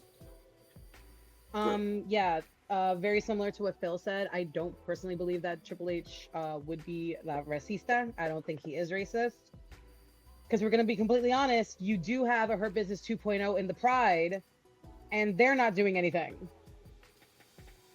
So, like, you have these characters, you still have these characters. Cedric Alexander just showed up on NXT yesterday. Yep. They still are employed. It's just that I don't think that amalgamation of people together worked the way that Hunter wanted it to work. Cedric Alexander's a star. We know that from the Cruiserweight Classic. We are very aware that Cedric Alexander's a star. Shelton Benjamin was a star. Street Profits are ridiculously, like, almost like comically talented. It's stupid how good they are. You have these people still willfully and gainfully employed with WWE. And besides the Hurt Business doing things that aren't even really tied in with the Pride right now, no one's really doing anything. So I don't think if you take a whole bunch of like $1 bills, it's not going to make $1 million. No matter which way you try and shape them or form them, the Hurt Business, the way that it wasn't a right decision for business. It wasn't good for business. Mm-hmm. So that could be why Hunter's hesitant on bringing it back, especially if MVP is trying to present it as he wants that version of the Hurt Business back. I'm so sorry. Like, they're all amazing. They're all great. But if you're going to do the same, it's like insanity. It's the definition of insanity. If you do the same thing over and over again, expecting different results, you're crazy. Yeah. And if MVP's giving them the same shtick to sell, and it didn't work the first time, yeah, Hunter's not going to want to do it because it didn't turn a profit the first time. Mm-hmm. Logan? I don't know the intricacies about, you know, what kind of money it made or not. I know for me personally, I was behind it because they were finally pushing Bobby Lashley in WWE. I was one of those people. I was a fan. I love to bring up how he did his run in TNA. He had all of the belts. That was the first time we saw Headband Bobby. You know, he went over there, showed his personality. He grew as a character, as a wrestler, much like, you know, Drew McIntyre did. Drew McIntyre left WWE, got jacked up, went over there. TNA was one of the spots he went, grew as a competitor, grew as a champion, grew comfortable on the mic, and came back home. And, you know, he took off to the races. For me, I thought the Hurt Business, I said this before, I'll say it again, I thought it was Black Evolution. They had a similar iteration of the Hurt Business in TNA when MVP was there with Bobby Lashley. It was called the Beatdown Click, I want to say. I may be don't quote me on the name exactly, but it was something like that. But it was MVP, it was Bobby Lashley, and I want to say, damn, what is it, Ken Kennedy? Is that his name, Joe? You talking about Mr. Anderson or Ken Kennedy? Ken Kennedy, like the black guy. wrestler. Yeah, King Kennedy. Those three like, were in there. They were in it. And it was a similar thing, similar bill, whatever. I think the racist aspect of it, I'm not going to even touch that. I don't take Triple H to be racist whatsoever when there's been just shining examples of him giving people of color opportunities, not just within the ring. You got announcers, you got referees, you got people behind the scenes that, are people of color that have gotten opportunities that are, at the helm of what's going on with today's product in a very, very viable way. So I think that's just him being a little butthurt. I mean, Vince probably was giving MVP what he wanted, and Trips probably isn't as receptive as Vince was. I'll be honest. Hey, I think MVP was one of those guys. He was cool with playing whatever character Vince wanted him to play, as long as he was getting paid. I'll say it. Vince gave him opportunity, so it was a lot of guys that had that blind loyalty to Vince in that regard, regardless of how it made him look. In hindsight, there's been a lot of characters, wrestlers of color that never got represented well during Vince's, run at the helm of creative in WWE. We can't forget, it isn't too far from, when they had Juventud Guerrero and them coming to the ring on the lawnmowers you can ride on. Lawnmowers, right? You know what I mean? We had Crime Time, for Christ's sake. Like, Jesus Christ, like rest in peace, Shad, but it's just some atrocious gimmicks out there that that should have never saw the light of day, but they did. You know what I mean? So to fast forward, if Hurt Business was going to come back around, it would have to, be done, I guess, in a fashion. First off, you have to go re-sign Shelton Benjamin. He's not there anymore, so they would be. It would have to be a passing of the torch kind of thing. And then Bobby didn't want to do it again either. So if Bobby doesn't want to do it, and this is my main guy that I'm pushing, why am I doing it?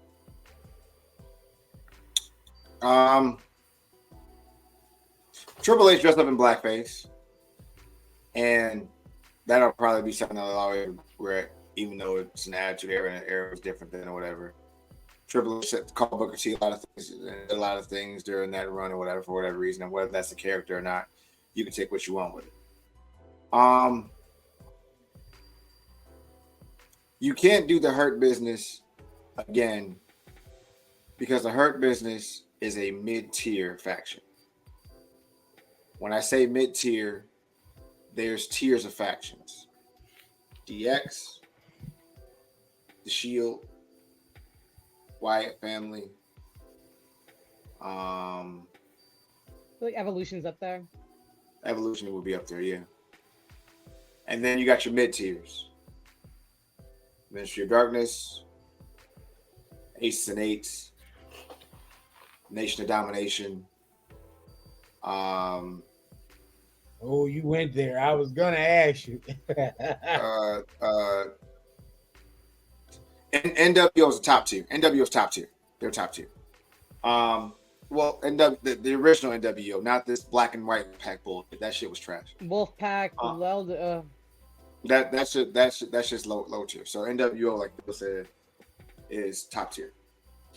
But during COVID, Hurt Business cooked. They were awesome, but they were not top tier. I think at one point, Bobby Lashley won the heavyweight championship without them. They were tag team champions for a cup of coffee. He was U.S. title champion for a little bit, and that was all right. But the top tiers are the tiers that have memorable moments and were dominant throughout. You can't have Bobby Lashley back in the Hurt Business because now Bobby Lashley can talk. We don't need MVP. He can talk. If you do the Street Profits, you got two other people that can also talk. You don't need fucking MVP. And you're not going to put almost big body build ass in it because he's still got to learn how to get back to wrestling. Like he got to get right. To make these allegations of Triple H being racist, he's done racist things. He has done questionable things that are prejudice. Yes, whether for the character, for the good of the business, that's a true statement. But the Hurt Business is not needed right now. The Pride as a heel faction, that is needed. A better name would be the Hurt Profits, or hell, the Street Business. However you want, it's right there in front of you, whatever you want to do. But it has to get to a space where it's necessary. MVP is not a viable cog if there is a Hurt Business 2.0. The reason why is if you use those three people, what do they need MVP for? To talk? No. Bobby Lashley shows he can talk when he faced Brock Lesnar. He shows he can talk when he faced The Miz. Montez Ford been talking since he got to the WWE in the first place and been wilding out. Hell, even Dawkins got some heat too on that mic. So what we need him for? To fuck up matches and to be like a manager, like Paul Heyman? No MVP. You're not needed. You are not a necessary part of the Hurt Business. When it was Shelton and Cedric for guys who didn't want to talk, who didn't really want to shout, who wanted to wrestle, that's fine. When Bobby didn't want to talk in the first place because he had Leo Rush before him in the first place, and he's like, I really don't feel like fucking talking. He didn't need it. These egregious things that you are saying out of your mouth because you are getting paid to sit on your butt at home is wild to me. You still trying to manage? Is it Omos? Yeah. Omos to me is Braun Strowman without the full-on athletic ability. And I don't even like Braun Strowman goofy ass. I hate him. He's a fucking jerk. But he can wrestle for the most part for what he does, and he's athletically gifted. Omos is big. Big. And it's not in the same space where it's Andre Giant big, where it's like he can move around in the ring. It's not Paul White big or Big Show big. It's not Kane or Taker big. He's done impressive things, but he's not that big. Just not who he is. And I say this respectfully when I say what about the whole MVP aspect. You're just mad because you're not being used, bro. That's all this is. It has nothing to do with Triple H. And I want to do Hurt Business. A Hurt Business would cook right now if it made sense to have a Hurt Business. The Pride got that stupid ass altercation with the final chapter, the Testament, and nothing came of it because Bobby didn't go nowhere. Right, Bobby got hurt. They had to do something else, and now the Street Profits are in the tag team division on SmackDown, and I would love a Street Profits versus DIY. I would love a heel Street Profits, though. I would like a heel version of the Street Profits. And B Fab is actually doing a decent job. She's not that terrible. She's not that annoying. But she'll change and she'll be annoying. It's gonna happen. It's gonna happen very quickly. But I don't like the aspect of someone throwing out comments when they're not giving us the full spectrum of what it actually is. I don't agree with that at all. So to Montavious Porter, I say, sir, put your phone down. Put your phone down right now. Like stop tweeting. Stop tweeting. Stop saying stuff that you don't mean because you know when they let you go, you're going right to TNA or AEW, and yeah, stop it. That's all I got. So are we all in agreement at the Heated Round Table that it was that Triple H is racist and Montavious Porter is tripping? Are we all in agreement on that? We all agree on that? That was a terrible Heated Round Table. We can't do that. We can't do that. That's not good. This isn't good. This is taking the show down. We gotta find something to disagree on. Logan, you want something to disagree on? Triple H is stupid. Oh, I'll talk about it. Huh? Go ahead. What is it? Let's may split us. I don't know. We'll see how this goes. Is John Cena the GOAT? For the Ruthless Aggression era? Yes. No, just the GOAT. No. John Cena is touted as the GOAT. Greatest of all time is what they call him in WWE. GOAT. You calling him the GOAT? Say it a little louder, Joe. Here we go. And this is so fucking biased. And me and Phil probably are going to be always get this. If you had to face the John Cena showcase on WWE 2K23, that shit was hard. My. Oh my God. That shit was difficult. You know how much I struggle to get you that, son? Oh, I'm not playing. I'm legendary. I'm getting my ass. John Cena is like fucking me. 2K24, they have a John Cena that's a level 100, and it's just an invisible John Cena. It's exactly. It's floating jorts and sweatbands. It's hilarious. So when you beat it on 2K23, you get that John Cena, and you get that version of him, and you're able to like play that version in the first place. But the problem is that you get to pick who you get to use to beat him in the first place. So I use Roman Reigns in the first. Like, look, I'm gonna use Roman Reigns. Done in 3 seconds. I'm not even kidding you. This thing just hey, done. So I said, fuck it. Brock Lesnar, I'm getting killed. I'm not getting any hits in. I'm getting murdered. And Brock Lesnar's so tough, he kick it out. But I'm getting killed. So I said, fuck it. Rob Van Dam. Nope, 3 seconds. Then I use my creative character. Killed. I couldn't even get my intro talk. John Cena, invisible John Cena is the GOAT. Invisible John Cena. Now, in real life, is John Cena the GOAT? It depends on who you ask. Because if you're asking me about the GOAT of wrestling, I don't even have one GOAT. I have 4. Okay, let's revise it. Slightly revise it then. Would he be on your Mount Rushmore? He wouldn't make my list. And I love John. He wouldn't make my list.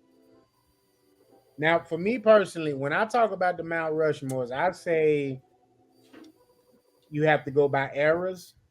So you got like your golden era, attitude era, ruthless aggression, modern era.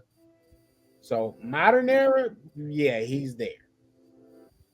You know, but those other eras, if we're just doing those, yeah, no, he's not gonna even touch it. But if I do like a combination of all of those, where I'm getting one from the golden, one from the attitude, one from the ruthless, and one from the modern era, then I probably would go with him. And even though Randy over John, I'm picking Randy over John. Even though Randall Keith Orton is my guy, I'm picking Orton over John any day of the week, any day of the week. Do we not remember that Randy is literally, I think, 1 title behind John's reign?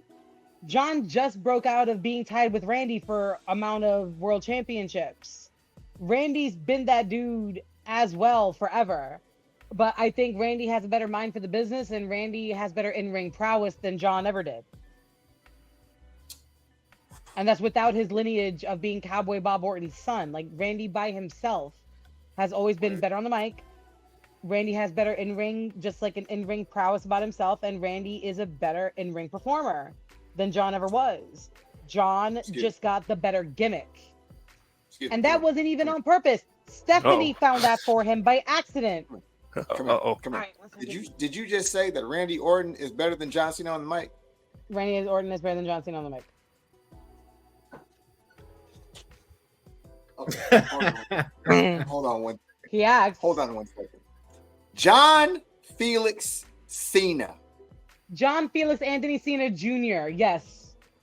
Randall Keith Orton is better than John Felix Anthony Cena Jr. on the mic. Because let us not forget, once again, John Cena had writers. Most of them usually do. Mute her for lying is wild, babe.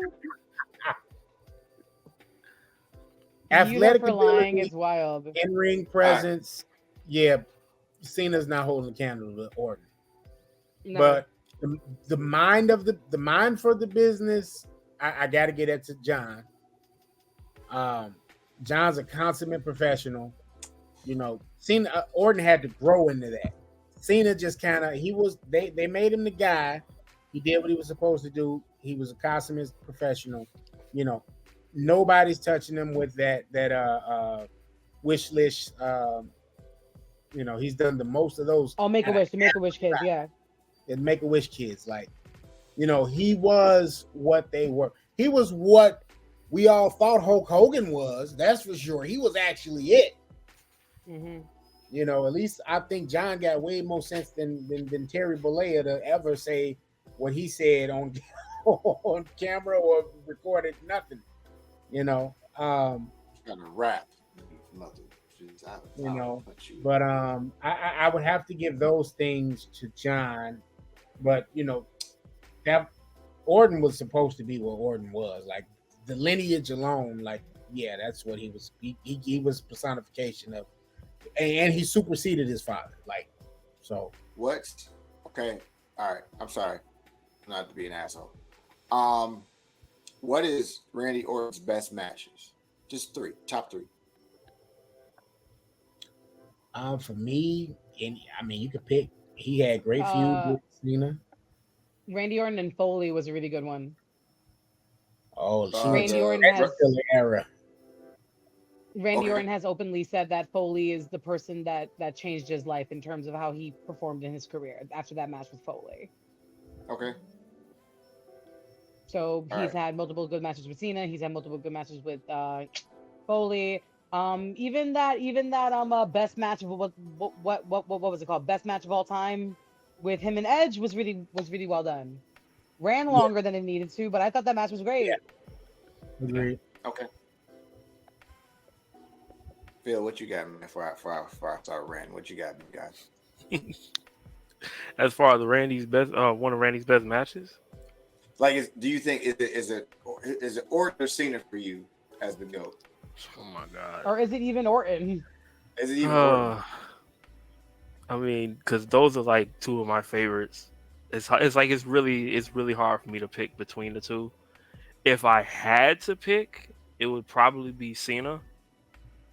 But it's not like I'm picking Cena over Orton like tremendously, but it's probably Cena just because he was probably my favorite like growing up. Right. Like that was like, like that's my hero. Like it's John Cena, and like watching Randy Orton. When I first got into watching Orton, I didn't like him. I hated him, and so.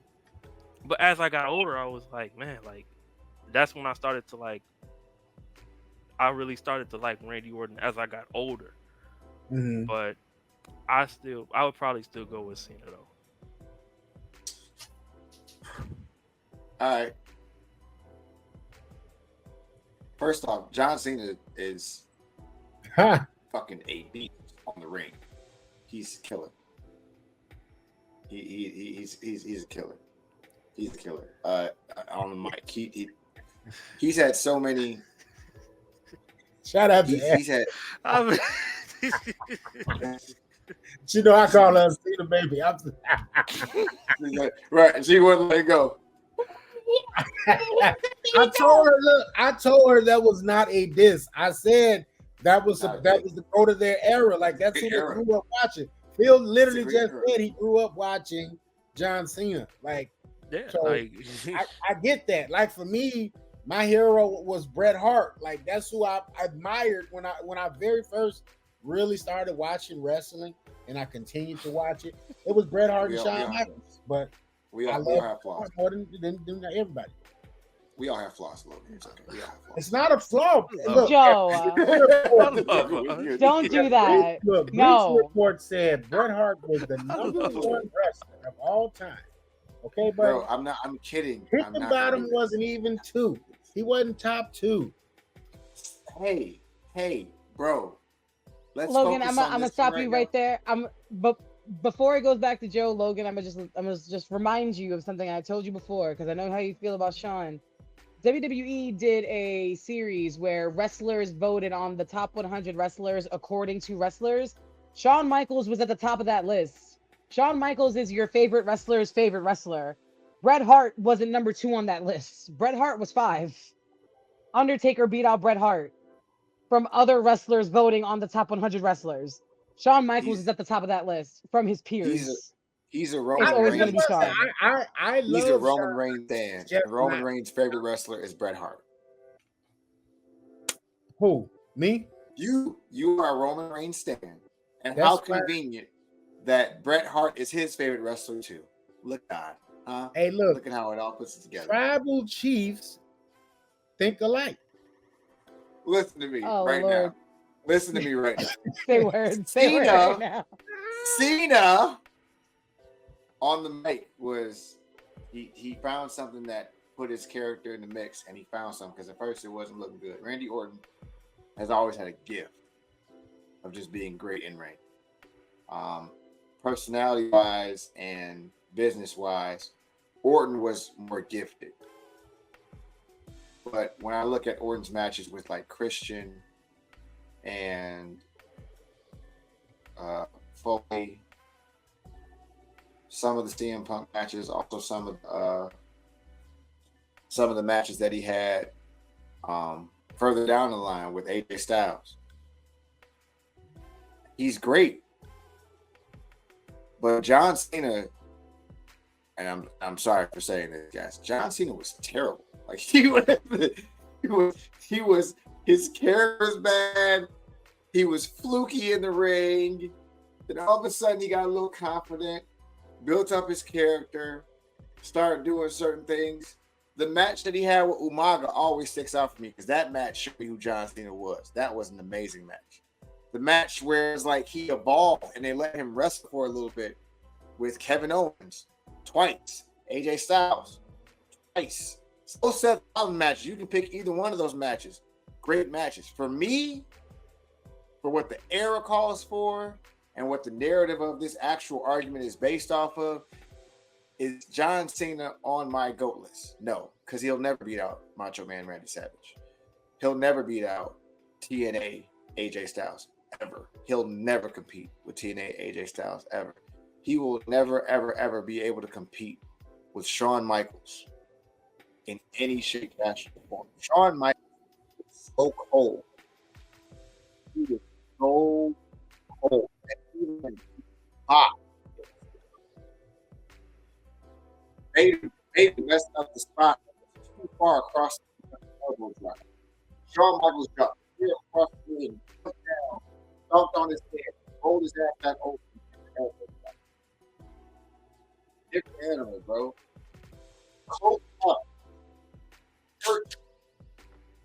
Messed up Shawn Michaels is my GOAT.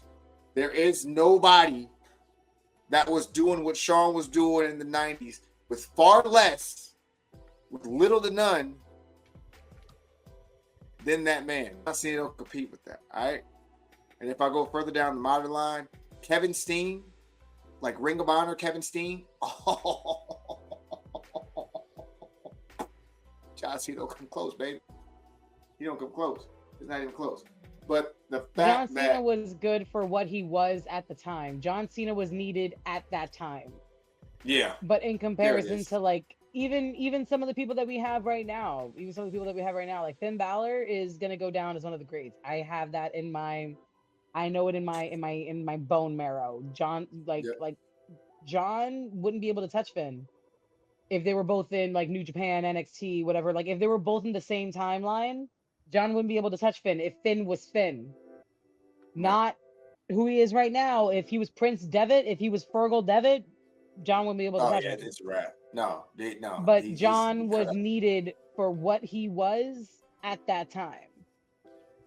And don't get me wrong, in terms of like what Logan said beforehand, a complete respect, like the mind for the business, how to tie in wrestling into other forms of media. John has incredible media literacy. So it depends on what you feel like is goated. Are we talking about only in terms of kayfabe wrestling? Are we talking about in terms of wrestling as a whole? In terms of what that character and performer did for wrestling and helping it grow into other facets of the entertainment industry? Like the word goated is very vague. So if we go based off of just about like kayfabe, then yeah, it might be John. Behind the scenes, that's where things like Randy starts coming into play. That's where like Shawn Michaels' lore starts coming into play. John really didn't become prevalent in like helping until like later in his career, like at that 10-year mark. That's when he started being a lot more involved with like the backstage stuff. And then we all know what happened with Nexus. That to this day he says he regrets. Yep. To this day. So yeah, to this day, like he admitted on the Awesome podcast with Edge and Christian that he didn't, that he, now that he looks back on it, he wouldn't have done it. So and he knew it. Yeah. And I don't feel like there's anything that Sean's ever touched that's really been that detrimental. Because you have to look at everything. John wasn't perfect all the way through. That Zack Ryder storyline, the Embrace the Hate storyline, wild. John Cena stealing Zack Ryder's girl when he's in a wheelchair with a neck brace on. And that was John's idea? Wild. The AJ Lee aspect of it all too. The AJ Lee aspect with the crazy gimmick at first. Then moving on CM Punk. The when John Cena said Carlito stabbed him in a club, which was weird. When John Cena slapped Stephanie's ass, which was weird because she got the ass of an iPhone. I don't get it, but I mean it happens. You know, it happens. It happens. I'm just saying there's some questionable things with John Cena. Now look, my GOAT did perkies and cocaine and a lot of other stuff, whatever. But that was outside of that stuff. His back was messed up. Okay, now that was just my GOAT. That's what he was doing. Now John Cena, you take what you will with the politics. John Cena let Dolph Ziggler win the match because he was dating Nikki Bella. Say what I said. I don't even know how you can take that. You figure that out on your own. How that happened? That was a real thing that happened. It was in Told Divas episode 4, season 3. All right. So John Cena was not my GOAT. Boom. There you go. Was that better? We all just started to disagree. We all disagree. We couldn't get along for too long. He didn't like that. No, I didn't like us getting along for too long. All righty, let us move on, shall we?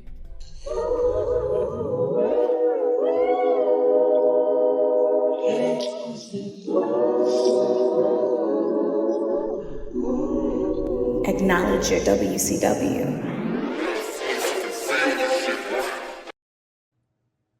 Your WCW is Marty Bella by way of suggestion from one tribal chief, Old Man Logan. And since Old Man Logan suggested it, this is for him. No, I think you have a little crush on me. Ew, no. Yeah, I think you do.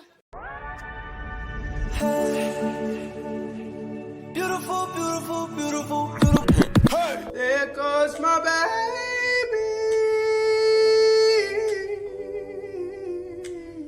You don't know how good it feels to call you my girl. There goes my baby. Oh, loving everything you do. Ooh, girl, look at you. Shouts out to Marty Bell. Appreciate her so much for being our WCW this week. Again, this was from the tribal chief, one Old Man Logan.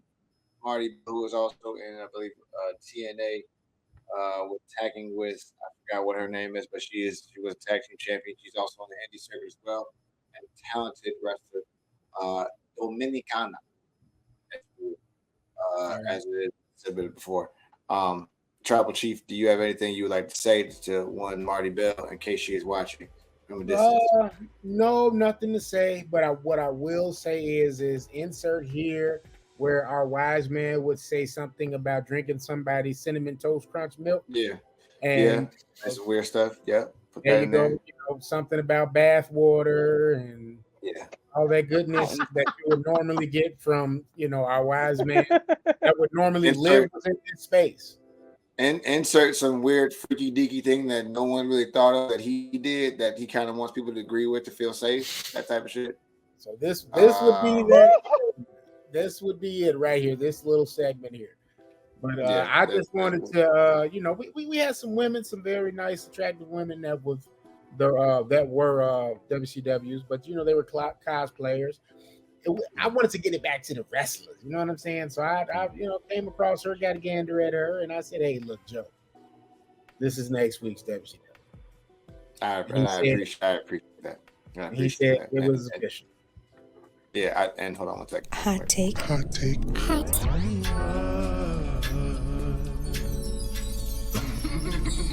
Hot take after dark.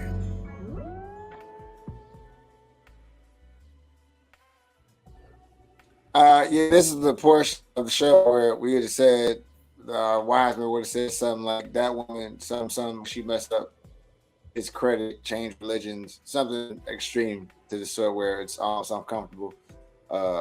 Medium meat.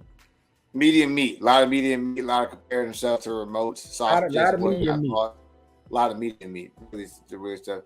This is our way of saying that we miss our homeboy. That's y'all see Phil face. That's normally how me and Joe look. Wow, he's like the whole time. Like it's so weird. Listen, I don't know if you guys remember an episode on season 9 where he had King came in.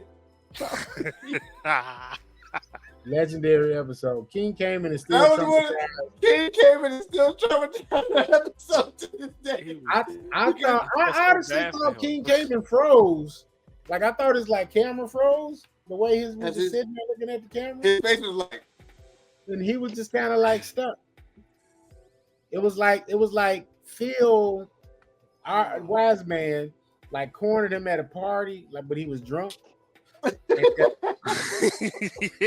about remotes, and he couldn't move, but he did this virtually. Like this, I haven't seen this done anywhere else. Look, hold on, let's check. We gotta check on Cayman. He's okay. He's okay. Oh, bro, I'm okay. He's okay. Oh, my face hurts, Lord. Guys, just insert nastiest thought at this point at the Hot Take After Dark segment. Just let the intrusive thoughts win at this point. Yeah, let the intrusive thoughts. For example, it is now 11:21 our time and 12:21 Chrissy's time. Send it. Yeah, send it. Yeah, don't think about it. Send it. Send it. Okay? Send it. Send it. Well, yes, that's the intrusive right now. All right. Send it. Send it. Where's she going? Okay. You told her send to it, guys. So she's sending something. Listen, guys. Somebody. Listen to me. Listen to me right now. I'm talking to the world. This is my version of the Hot Take After Dark. This is what I want you to understand. Sometimes when you send something, it's inspirational and changes lives. Okay. Listen. When you send it to a real one, it'll make somebody. What did I come back into? Just to send it. I think everybody in here is involved in some shape, fashion, or form. Is involved in some shape, fashion, or form. Hashtag send it. Send it. Send it. I don't give a damn how you feel. Logan said. I don't give a damn how you feel. Listen. You had. Listen. You don't know what that man's day was like. You don't know what that woman's day was like. And don't just send, fellas. Don't just send me. Be creative. Just be smart. Okay. Be creative. Send it. Listen. Listen. Just speaking as someone that enjoys, sending and receiving. Audio is preferred. Audio is necessary. Audio is preferred. It is necessary. Okay. Innuendos and just the thought of what might be is necessary, ladies and gentlemen. Be creative. Okay, guys. We've gone so far away from wrestling. Hold on one second, Chrissy. Chrissy, plug ears. Plug ears, Chrissy. Fellas, stop doing this. No, that's not good. There are stands. And there are ring lights, and there are things you can stand it up on a lap. Listen, there are things you can do, sir, that can create it. Be smart. Stop doing this stupid shit, because now you in the group chat as the motherfucker to do this. No, okay? Figure your shit out.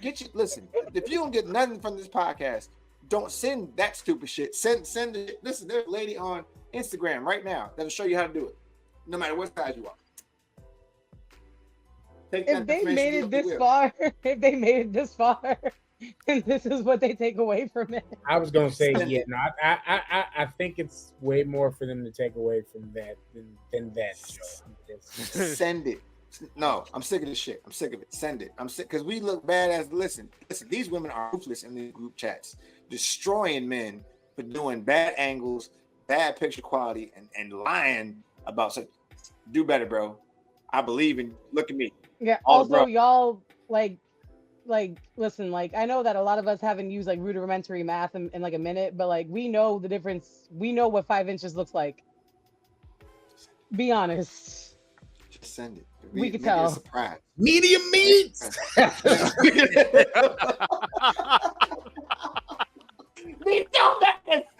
Okay, I'm sorry. I'm done. All right. On that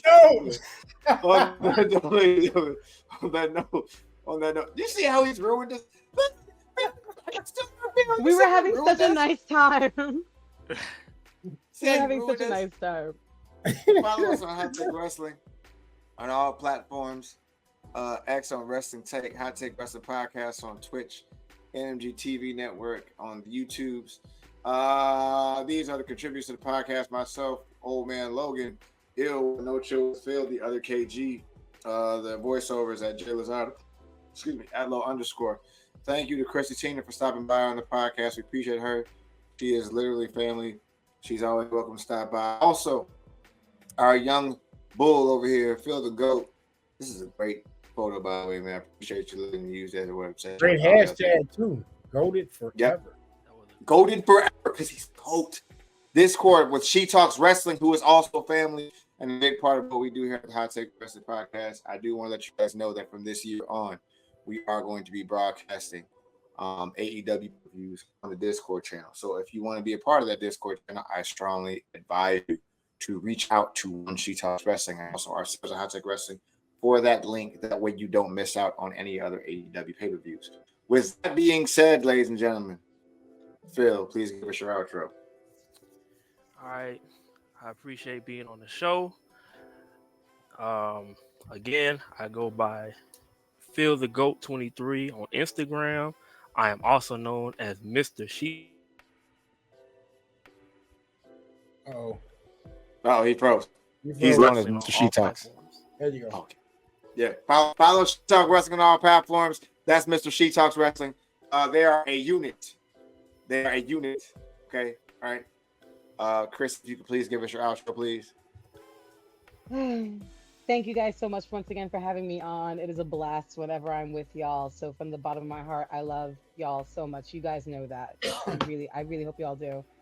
All right, babies. My name is Chrissy Tina across all social media platforms. Please make sure that you're checking me out on X, TikTok, YouTube, Instagram, all underneath the same name. I work with these amazing gentlemen as often as I can, because at the end of the day, when I'm on the show, we really know who y'all are tuning in for anyway. I've worked with podcasts with Joe. I've worked with podcasts with Richie Mars, Just Doug Brand, and we are going to continue climbing to the top. And I guarantee you that if the rocket is strapped to me, y'all are coming with me no matter where I go. I love y'all all to pieces. Thank you guys so much for having me on. Honestly, this show and this community that we built, if not for these two beautiful people, it's going to go as well as we'd like it to. It's building, it's further growing. We're getting more and more followers each and every day. Shouts out to King Cayman. Shouts out to She Talks for being amazing. Shouts out to Phil for stopping by during his work while he's working. Shouts out to Secretary Angel. Shouts out to Chris, my sister, Alice. King of Black Rose stopped by too. Again, Billy G stopped by again. Nicole Matala stopped by again. All you guys stopped by. We greatly appreciate it. Old Man Logan, give me your outro so we can get out of here. All right, thank y'all for tuning in. Make sure y'all check out also my other podcast, Boulevard Ave Radio. Normally comes out on every Wednesday around 6 a.m. in the morning, followed by the visual, that comes out on Thursdays around 6 p.m. Check out my playlist. I got Hip Hop Night Moods Part 1 and 2. Those are available on all DSPs, as well as Night Moods and R&B Experience, also on all DSPs. So check those out. And it's always a pleasure. Phil, thanks for coming through. Chrissy, thank you for coming through, being on as well all the time. Y'all are always welcome. Appreciate y'all, man. Thank y'all so much for everything y'all do. Again, just want you to know to send it. Don't think about it right now. You just press send and you do the right thing and send it right now. Hurry up.